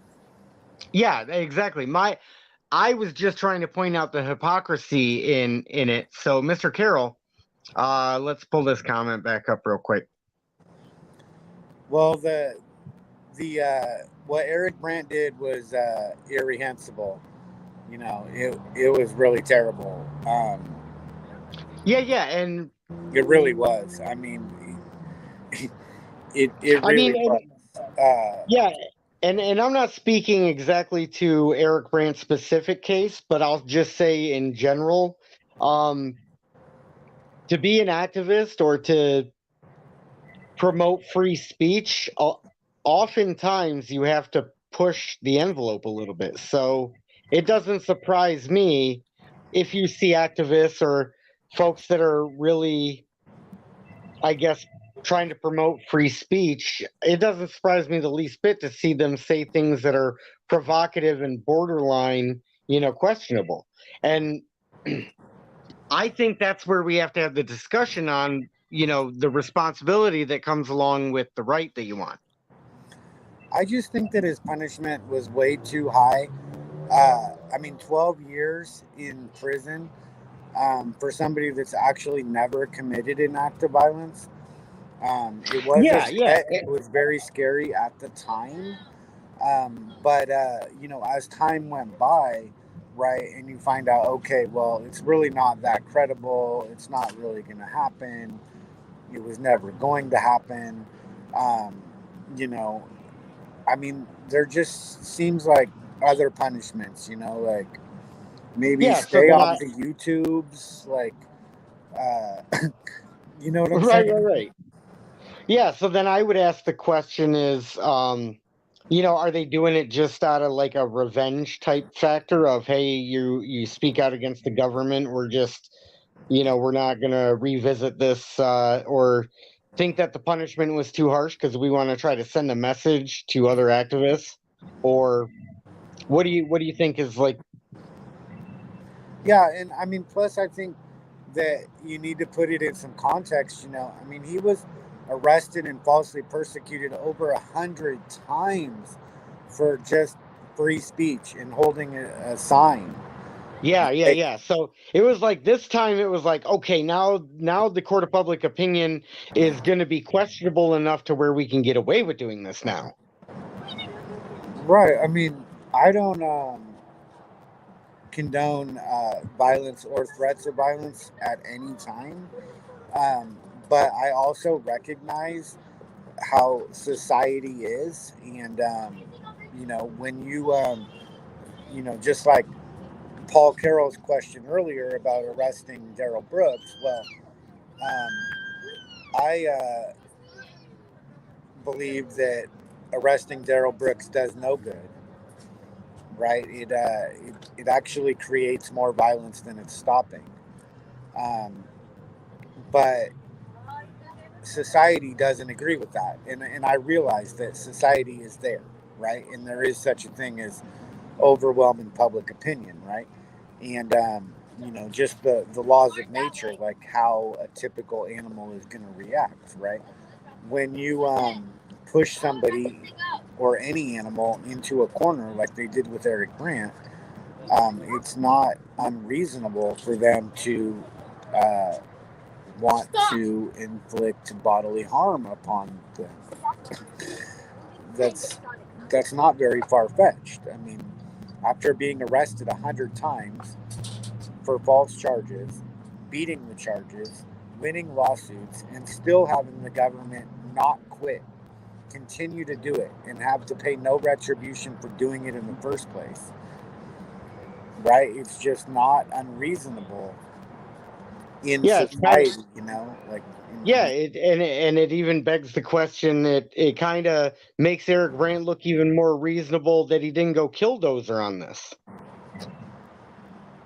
Yeah, I want to be careful, right? I'm just talking about like how nature is, right? Oh yeah. It's reasonable to think if you're Eric Grant that the government is actually a direct threat to you, right? To your life and your way of life. And, that you need to do something back to them preemptively. Yeah, totally. I definitely appreciate you putting that into context too, because, that really does a great way of summing up, what happened. It's absolutely what happened. The government pushed and pushed and pushed and pushed and pushed and pushed and pushed and pushed, and finally he snapped. It's not the only case of that happening, right? That's what happens when you push animals into corners. They come out swinging, right? They don't all go to the Martin Luther King School. Yeah, I mean, there's a saying: the cornered rat bites the hardest. Arresting and imprisoning mass murderers does more harm than good. Yeah, I would say it does. I mean, no less people die. Everybody's gonna die. When you're born, you might as well just put your name in the death column right away. You're gonna die. So it's not like you're protecting anybody from death. Nobody's been saved from death. It's never happened. So you're not protecting any lives, Paul Carroll. Well, and you know that it's strange that you make that comment right now, because I had a thought earlier that, you know, one thing that we all have in common is that we were all born and we're all going to die. Yeah, exactly. One time, you know. It's Right. not like, I mean, nobody dies twice. Nobody dies a half a time. It's so important, because to think that you're saving somebody, saving lives, you're just not. Everybody is going to die. Yeah, and I had that thought. I had that thought when, because I thought, you know, nobody likes to be targeted, right? Nobody likes to be targeted, and then I started thinking, well, eventually everybody gets targeted for death, because it happens, right? It happens. Yeah, by reality. Reality is coming for you. The past is coming for you, actually. Or you're headed to the past. I don't know. But either way, I mean, it is what it is. But at the end of the day, no, I don't believe that. I believe in every action has an equal and opposite reaction, and one thing leads to another, which leads to another. So if somebody like Daryl Brooks, something caused Daryl Brooks to run through that crowd. And whatever caused him to run through that crowd could not have caused him not to run through that crowd. That wouldn't have been an equal and opposite reaction. Right? And it just is what it is. It's tragic, and it sucks. But, I mean, he couldn't have done anything else. Well, without that prosecution of him, though, you definitely would not have got that, you know, gold mine of content out of it. There was an absolute gold mine. So I guess that makes it all worthwhile. Well, I mean, not to me, but I mean, you know, it was definitely. I can't say that I was rooting for Daryl Brooks the person, but I was rooting for the principle at hand, which is to give shit back to these prosecutors. Right. I mean, so I wasn't rooting for him as a person. I was rooting for the shit that he was giving the other side, though. Yeah. I mean, it's just so hard to say, like, what do you do? Right? Like a plan for everything. You can't plan for everything. And the more you try and plan for everything, the bigger the book of laws gets. It just gets thicker and thicker. And no matter how many laws you come up with, there's still going to be crime. It doesn't stop it. No matter how many peeps you put in jail, there's still going to be crime. It doesn't stop. Well, and Mr. Carroll said this: so because we are all going to die eventually, it is pointless to attempt to maintain and protect lives at all, ? You're not protecting lives. You're just fooling yourself. Everybody's going to die. But I don't know why Paul Carroll doesn't get up on the panel if he's got so much to say. Yeah. And see, Mr. Carroll, this is like, I don't like what Daryl Brooks did. I don't like it at all. And I don't advocate for what he did at all. And I think causing those families loss, injury, and harm was just absolutely inexcusable. but it happened. I have no responsibility in that happening, Mr. Carroll. What I do like, though, is I do like that, there was so much objection to a lot of the things that, like, for example, in that clip that I played, right? The defendant, right? When Daryl Brooks said it back, it's like, for me, I wasn't rooting for Daryl Brooks. What I was rooting for is the fact that, let's just say these are probably prosecutors that also handle bullshit nonviolent victimless charges, and I'm sure they pulled the same bullshit there that they pulled against Daryl Brooks. So I'm in favor of some of the points that were being able to be made due to what he was doing in there. That doesn't excuse what he did, Mr. Carroll. I mean, I think that, like, if we're going to talk about the jurisdiction thing, I think that the government should just prove it. It's real simple. Just show your guns, show your teeth, and be like, that's proof.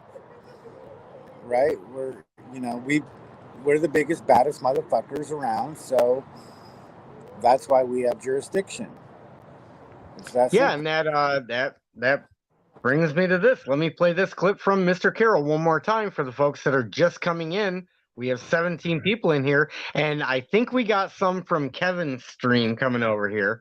Some of Kevin's trolls are in here, and there are trolls that have been blocked that I resurrected, but I think we may have to send them to the troll zombie grave.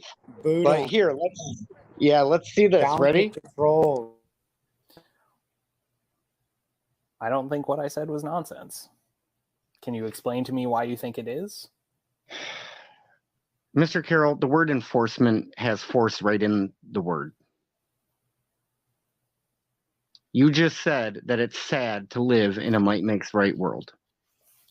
Did you not? Sad in the sense that it would be better if everybody could cooperate voluntarily. Now, if everybody could cooperate voluntarily, the world would be better, according to Mr. Carroll. You mean like just walk to the incinerator themselves? Yeah. Like, don't have us force you in that incinerator. And damn it, get on that boxcar. Yeah, well, that's the one crime that seems to be the biggest crime, right? It's not a crime to believe that the government does not have authority. But it's an unwritten crime, and if you do, and you don't walk voluntarily, then it goes on forever. And you may deserve to get persecuted, according to some. You mean Paul Carroll? Well, I mean, I'm not going to say we have jurisdiction over Mr. Carroll. I'm not claiming that we have jurisdiction over Mr. Carroll. Oh, in this court, we absolutely do.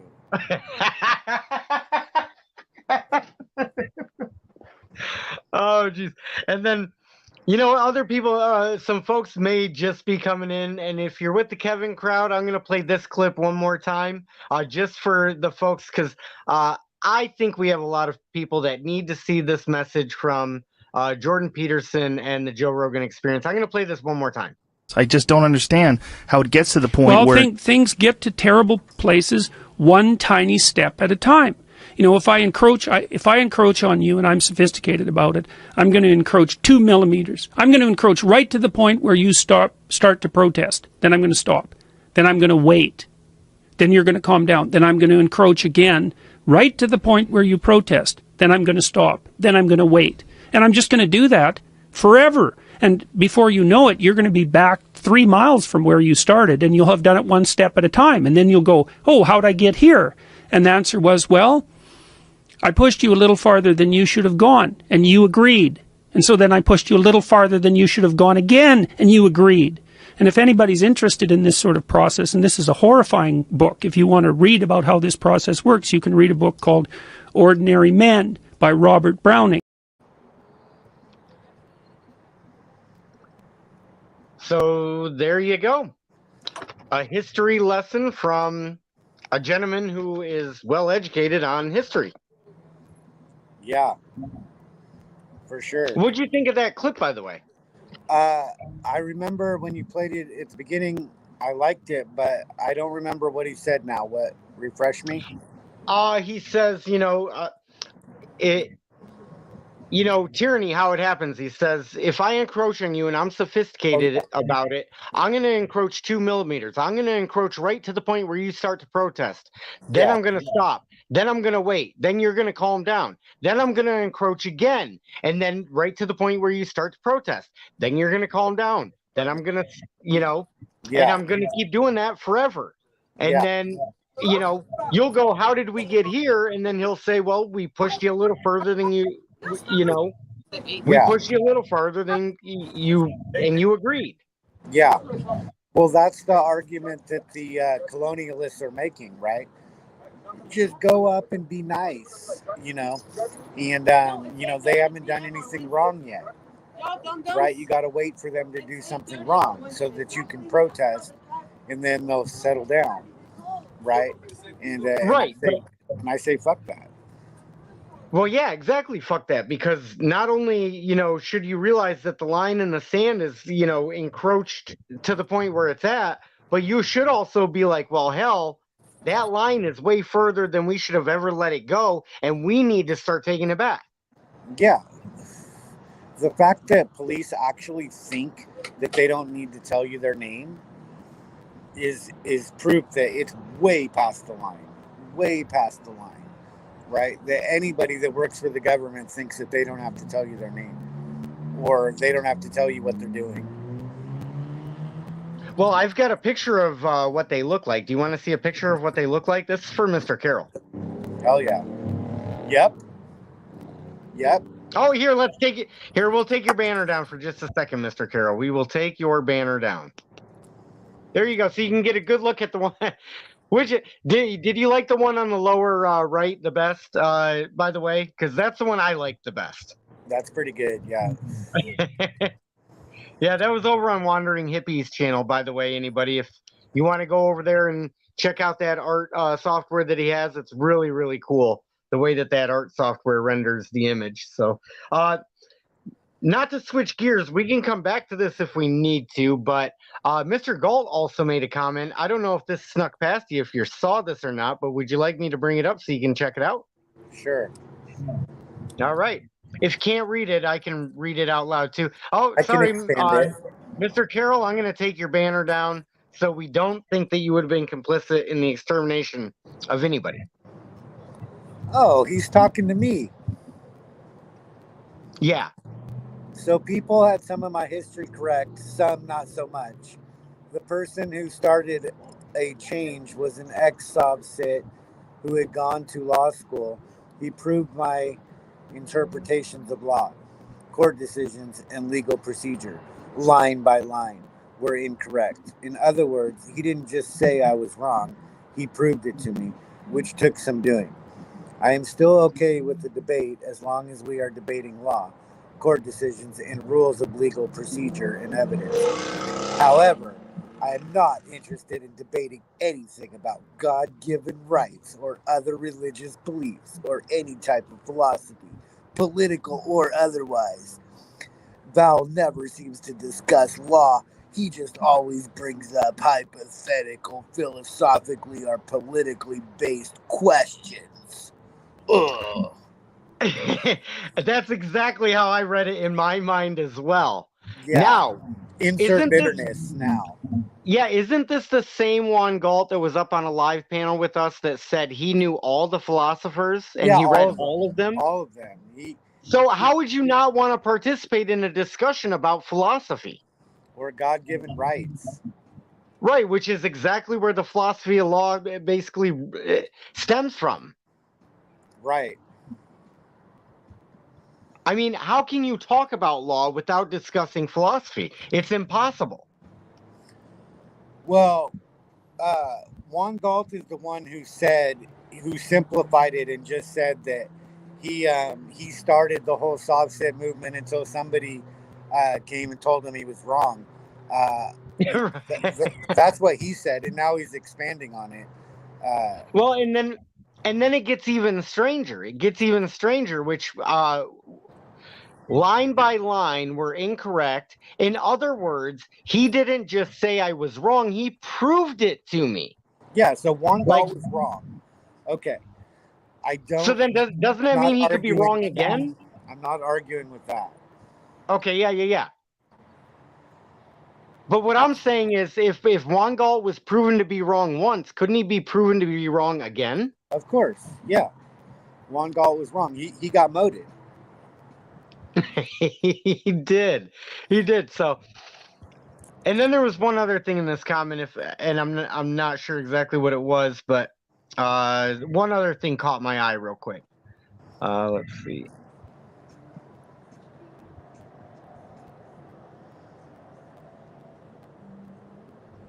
Yeah, shoot, I forget what the other one. I'll come back to it if I remember it. I'll come back to it, but yeah, that was an interesting comment, don't you think? Yeah, he's getting more bitter in his old age. It's kind of like coffee, you know what I mean? It gets more bitter the older it gets, and it's like, then nobody wants to drink that coffee anymore. Yeah. I mean, the list of things he's not willing to discuss and shit are getting really long. Yeah, I know. And, I was a tease the one night when I thought maybe this was definitely happening. But now it looks like Juan Galt is going to back out. Right. Well, when he goes and eliminates, like, the key arguments and stuff. Right. When was the whole basis of the discussion, where the whole basis of the discussion needs to happen. He's just, not interested in hacking that tree down.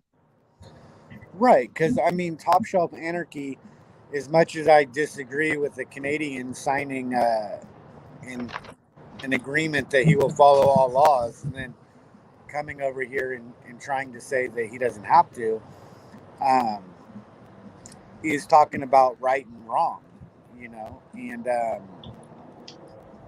just knowing the difference, that this is freaking wrong. Well, and one other thing that Mr. Galt has said that really stood out to me is that he made the claim that he beat Joe Pierce in a debate. And Joe Pierce is, ethics instead or oratorical prowess, and I've watched a lot of his content. And I believe he's an anarchist, and I could be wrong, and if so, somebody feel free to correct me, but I believe he's a pretty hardcore anarchist. But the one thing about Joe Pierce from watching his content is that he uses the Socratic method often, and he very rarely makes claims. Like, he will very rarely make a claim. So for Mr. Galt to say he beat him in a debate, I have to believe that in order to do that, somebody had to make claims that you proved to be false. And then knowing Joe Pierce, he usually asks questions. So it'd be very difficult to beat somebody in a debate when all they've done is ask you questions instead of making claims. Yeah, well, Juan Galt thinks that questions are actually making claims. I forget where I read that comment from him or heard him say it. I think it was on his recent video. He said that these doofi think that asking questions is not arguing their point of view. They're not arguing a certain point of view by asking questions or something. And yeah, I guess that's what these doofi believe and shit. Yeah. Yeah. How dare a doofus ask questions so that they can no longer be a doofus, right? Right. I mean, asking a question is not making a claim. It's true that asking a question can kind of insinuate your belief, but I mean, it's not stating it, and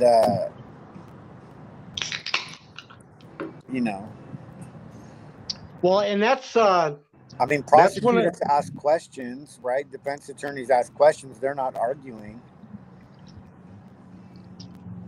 Well, yeah.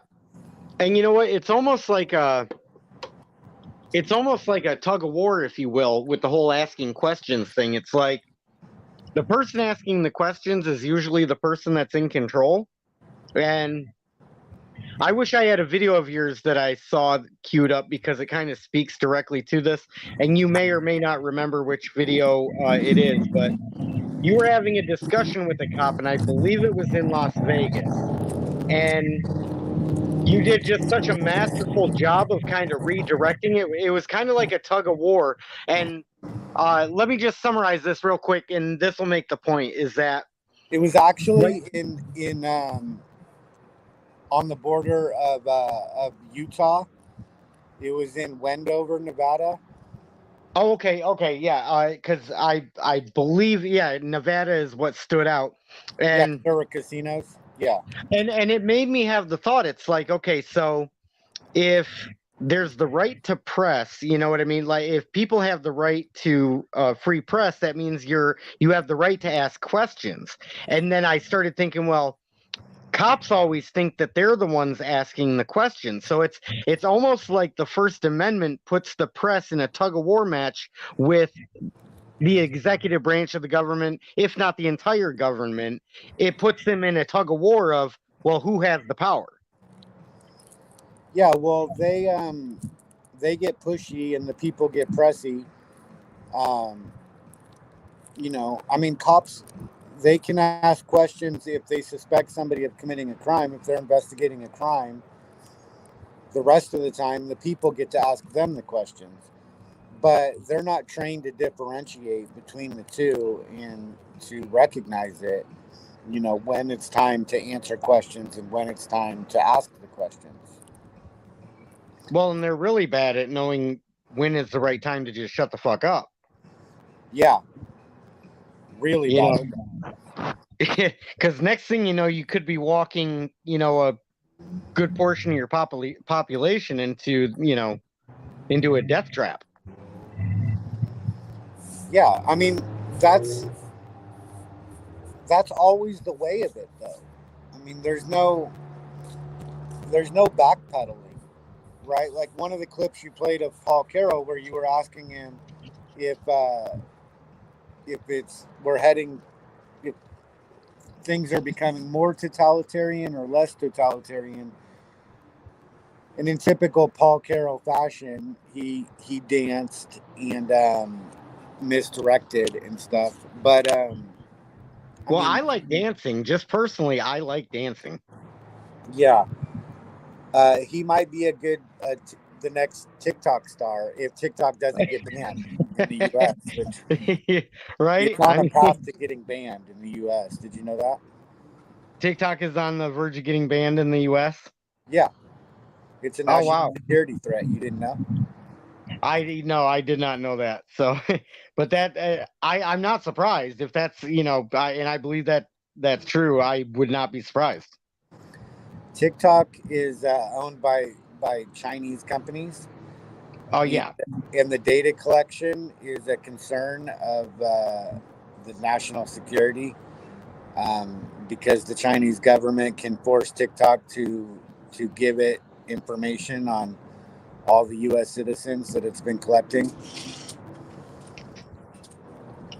Well, and, you know, that's an even scarier thought, is to know that this information collecting, I just want to know, you know, with the information that you're gathering, like, what are you planning to do with all that information? What do you think a solution would be if you gather all that information? What are you going to find out about folks? That they're just trying to make a big stir fry. They're just trying to make a big stir fry. Right? Oh, geez. Just for fun. Thanks for coming in. Los Angeles Spike, thank you for joining us as well. But yeah, that is hilarious. They're just trying to make a big stir fry. Oh, I heard that just for Spike is actually Dick Insider, who is a lot of trolls. Yeah, I can't remember who all. Los Angeles Spike, yeah, is Dick Insider. I mean, after you fuck so many in the butt, the trolls all start to look alike anyway. Yeah. You just can't tell one butt from the next. It's like, damn, I've just seen so many of them. It's hard to differentiate between them. Right.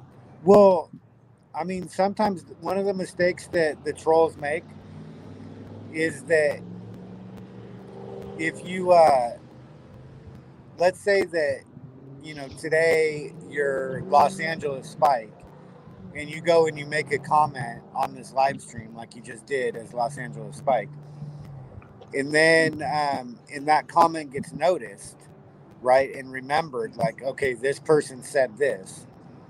Well, then tomorrow you go and change your name to Dick Insider. Well, it's going to change that comment that you just made and say it's from Dick Insider.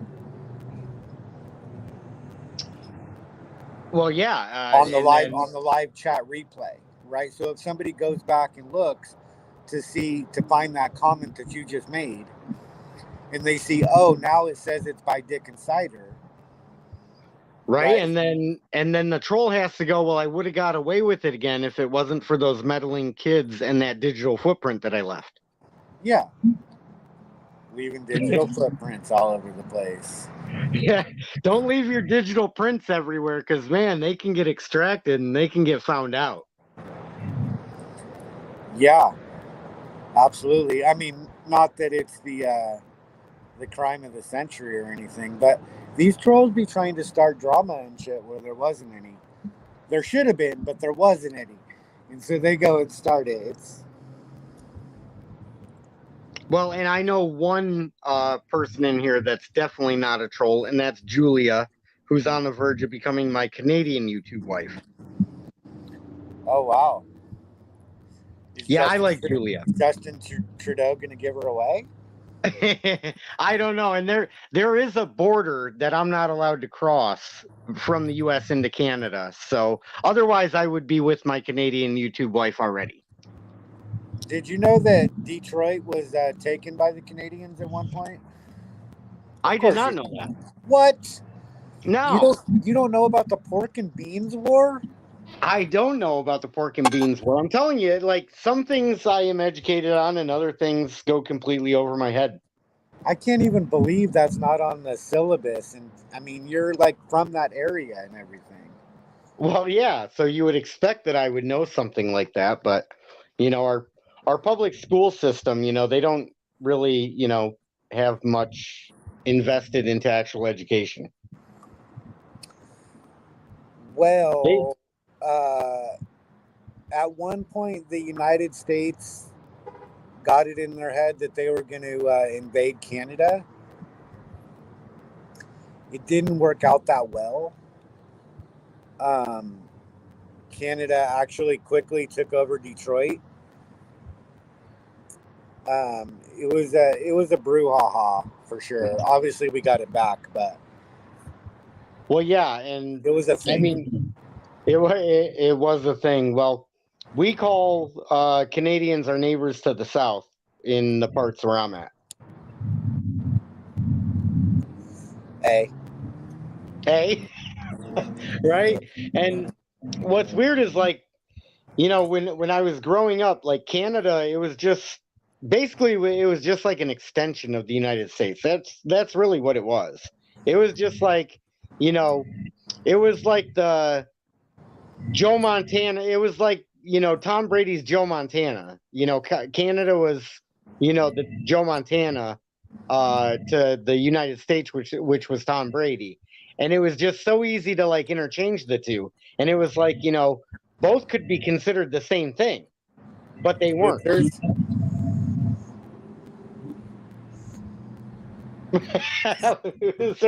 Well, see, and Tom Brady was like, sure, Joe Montana has 4 Super Bowl rings and was 4-0, but for the Niners.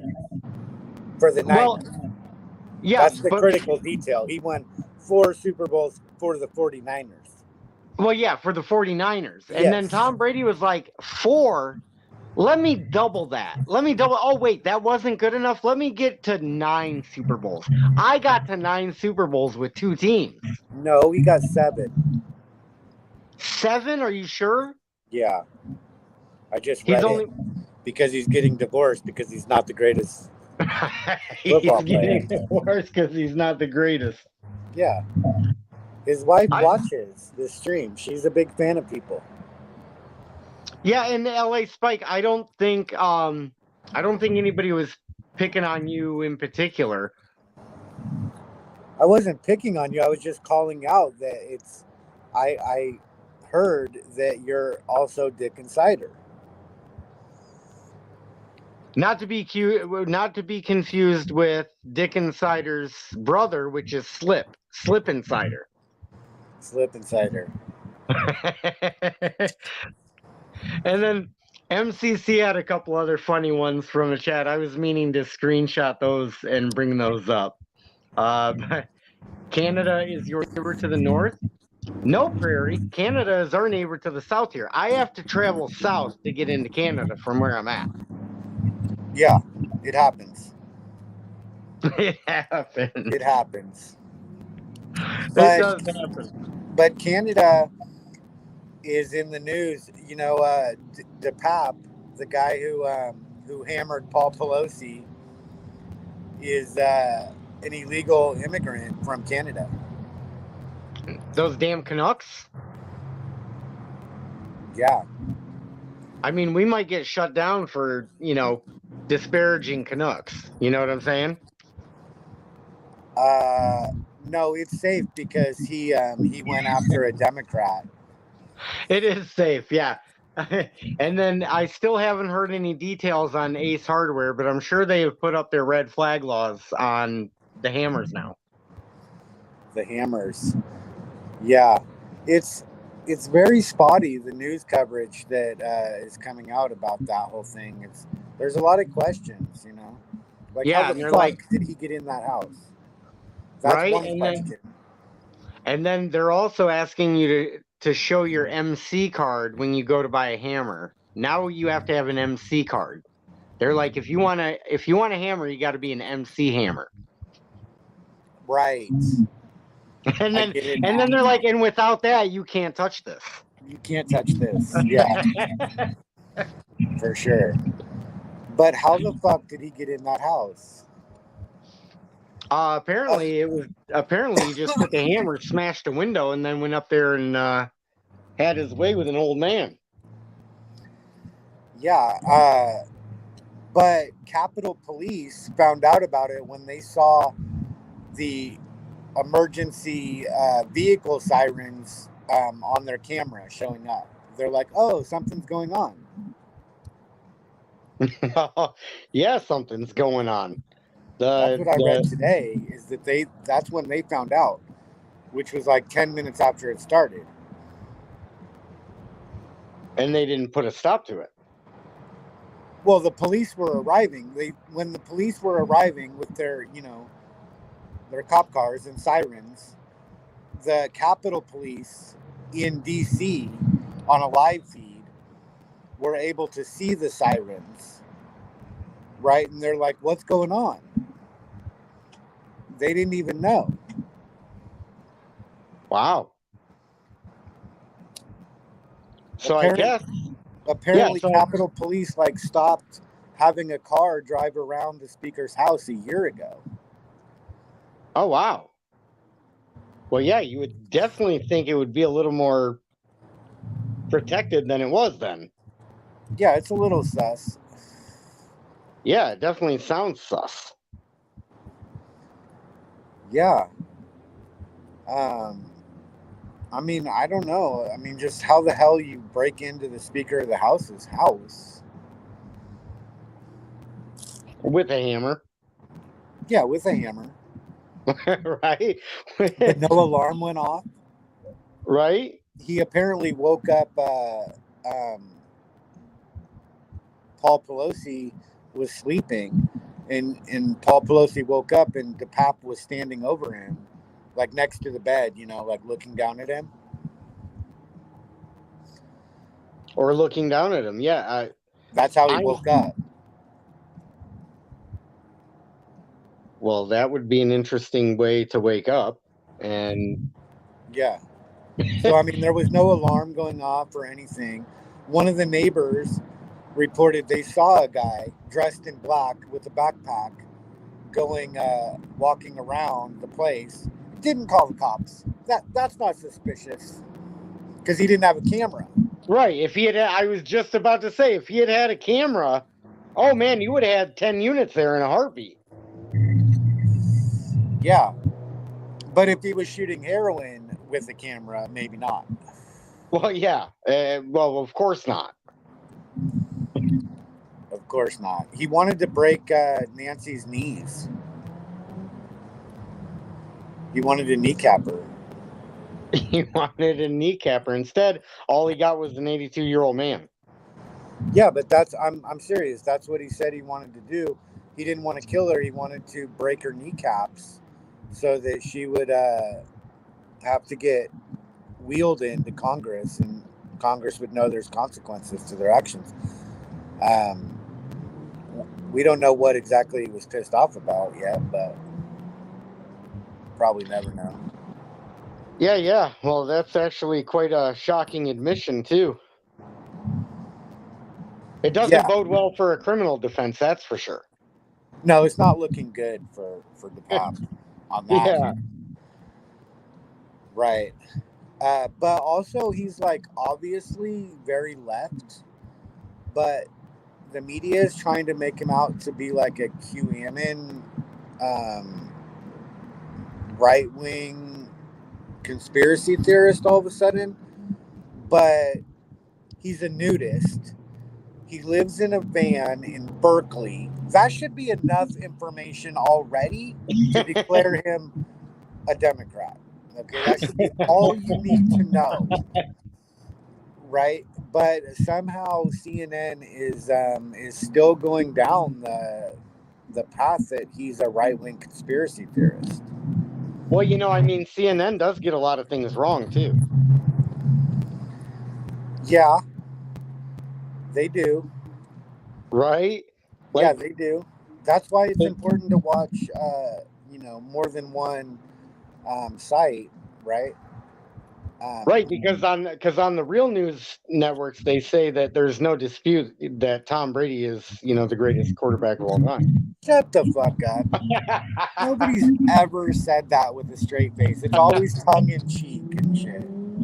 And I'm not just saying that because Tom Brady is a Michigan guy or Tom Brady is like, just so incredible.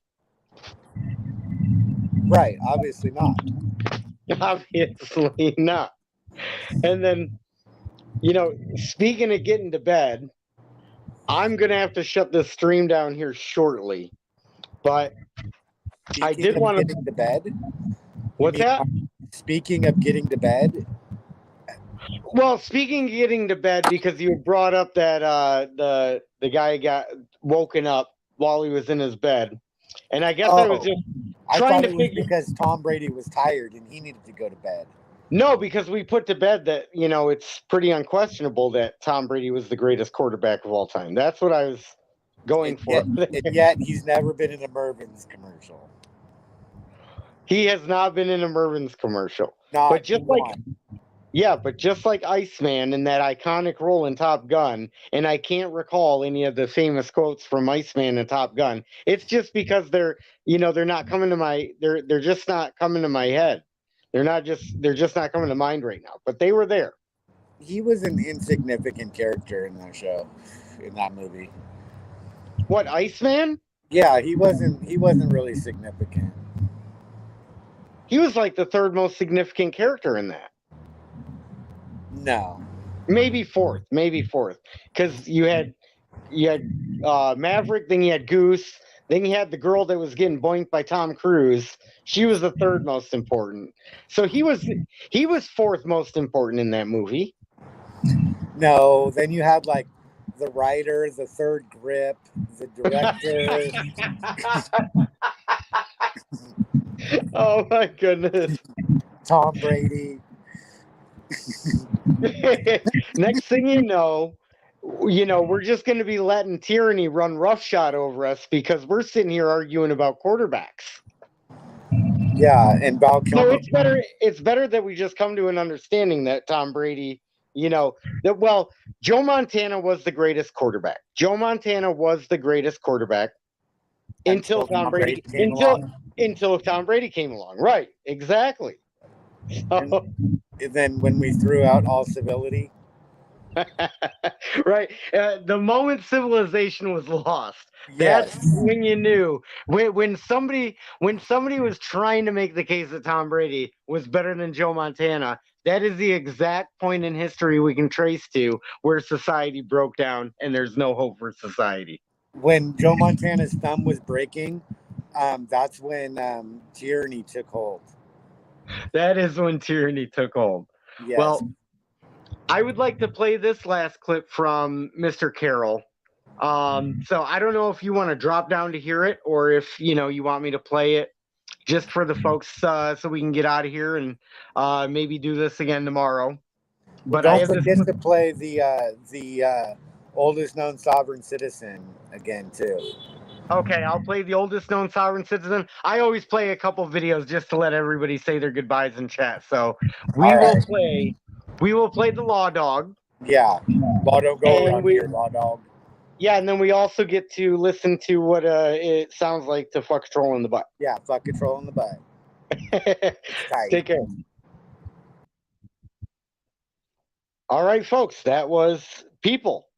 And now let's play Mr. Carroll's clip, and we'll play these few clips and we'll get out of here. And there's more ties to tyranny taking root in Ohio that we didn't get to tonight. But we will play those throughout the week because I think it's important to come back to there was a Cop Watch video out of Findlay, Ohio, and then I'll play you guys a phone call that I made to the Findlay Police Department. So there's all kinds of crazy things happening in Ohio, especially where a prosecutor practices law, and this is what he said. Well, I'll play 2 clips from him, then we'll play 2 more clips to get out of here. I don't think what I said was nonsense. Can you explain to me why you think it is? Mr. Carroll, the word enforcement has force right in the word. You just said that it's sad to live in a might makes right world. Did you not? Sad in the sense that it would be better if everybody could cooperate voluntarily. It would be better if everybody could cooperate voluntarily. And then this is what else Mr. Carroll said. Well, I'm just asking, do you have creative solutions or alternative methods to suggest? No, okay, well, here's the first step. First step is accurately identifying the problem, which is where I'm at. I'm interested in accurately identifying the problem because you're not going to solve a problem until you accurately figure out what's at the root cause of the problem, right? Would you agree with that? I would agree with that, yeah. You have to accurately diagnose something. It doesn't help you to fix a broken steering wheel on a car when it's a flat tire, does it? No. And maybe the accurate diagnosis to what's wrong is that folks are denying the fact that it's entirely possible they would be complicit with the extermination of a good portion of the population. That may be what's wrong. And then here we'll play this clip. Wide herb, huh? Heard of you. Listen now, Mr. Kansas law dog. Law don't go around here. Savvy? I'm retired. Good. That's real good. Yeah. Yeah, that's real good, law dog, because law just don't go around here. Yeah, I heard you the first time. Winner to the king, $500. There we go. Law just don't go around here, law dog. And then this is what it sounds like when a troll gets fucked in the butt. Oh my God. Well, we've hit it. We've finally got there. It took us 17 minutes, but we got there. We've reached the peak. I think just take him in. Asshole. There might be dildos in there. Oh my God. Oh my God. Is there anything you want to tell us, Josh? Is there anything? Oh my God. Well, you know, we've hit it. I think just take him in. Well, asshole. It hurts. Oh my God. Well, you know, we've hit it. We've finally got there. It took us 17 minutes, but we got there. Yeah, I don't want to be the star of this show. I'm here for I'm here for Broken. All right, guys, that was our show for you. I hope you guys enjoyed watching the show as much as I enjoyed creating the show. Anyways, thank you all for being in here. Oh, Jeremy Eyring, thank you for coming in. I don't think I saw you here before, so thank you for coming in. They see me trolling, they hating. Anyway, and then of course, People was our guest host tonight. Of course, I had a lot of fun doing this. I hope you guys had a lot of fun listening to it. And then with any luck, we will get to do this again tomorrow. Take care, everybody. Oh, Julia, you're the last shout out for the night. Julia, I will come visit you soon as they let me into Canada. Okay? And with any luck, we'll all get to do this again tomorrow.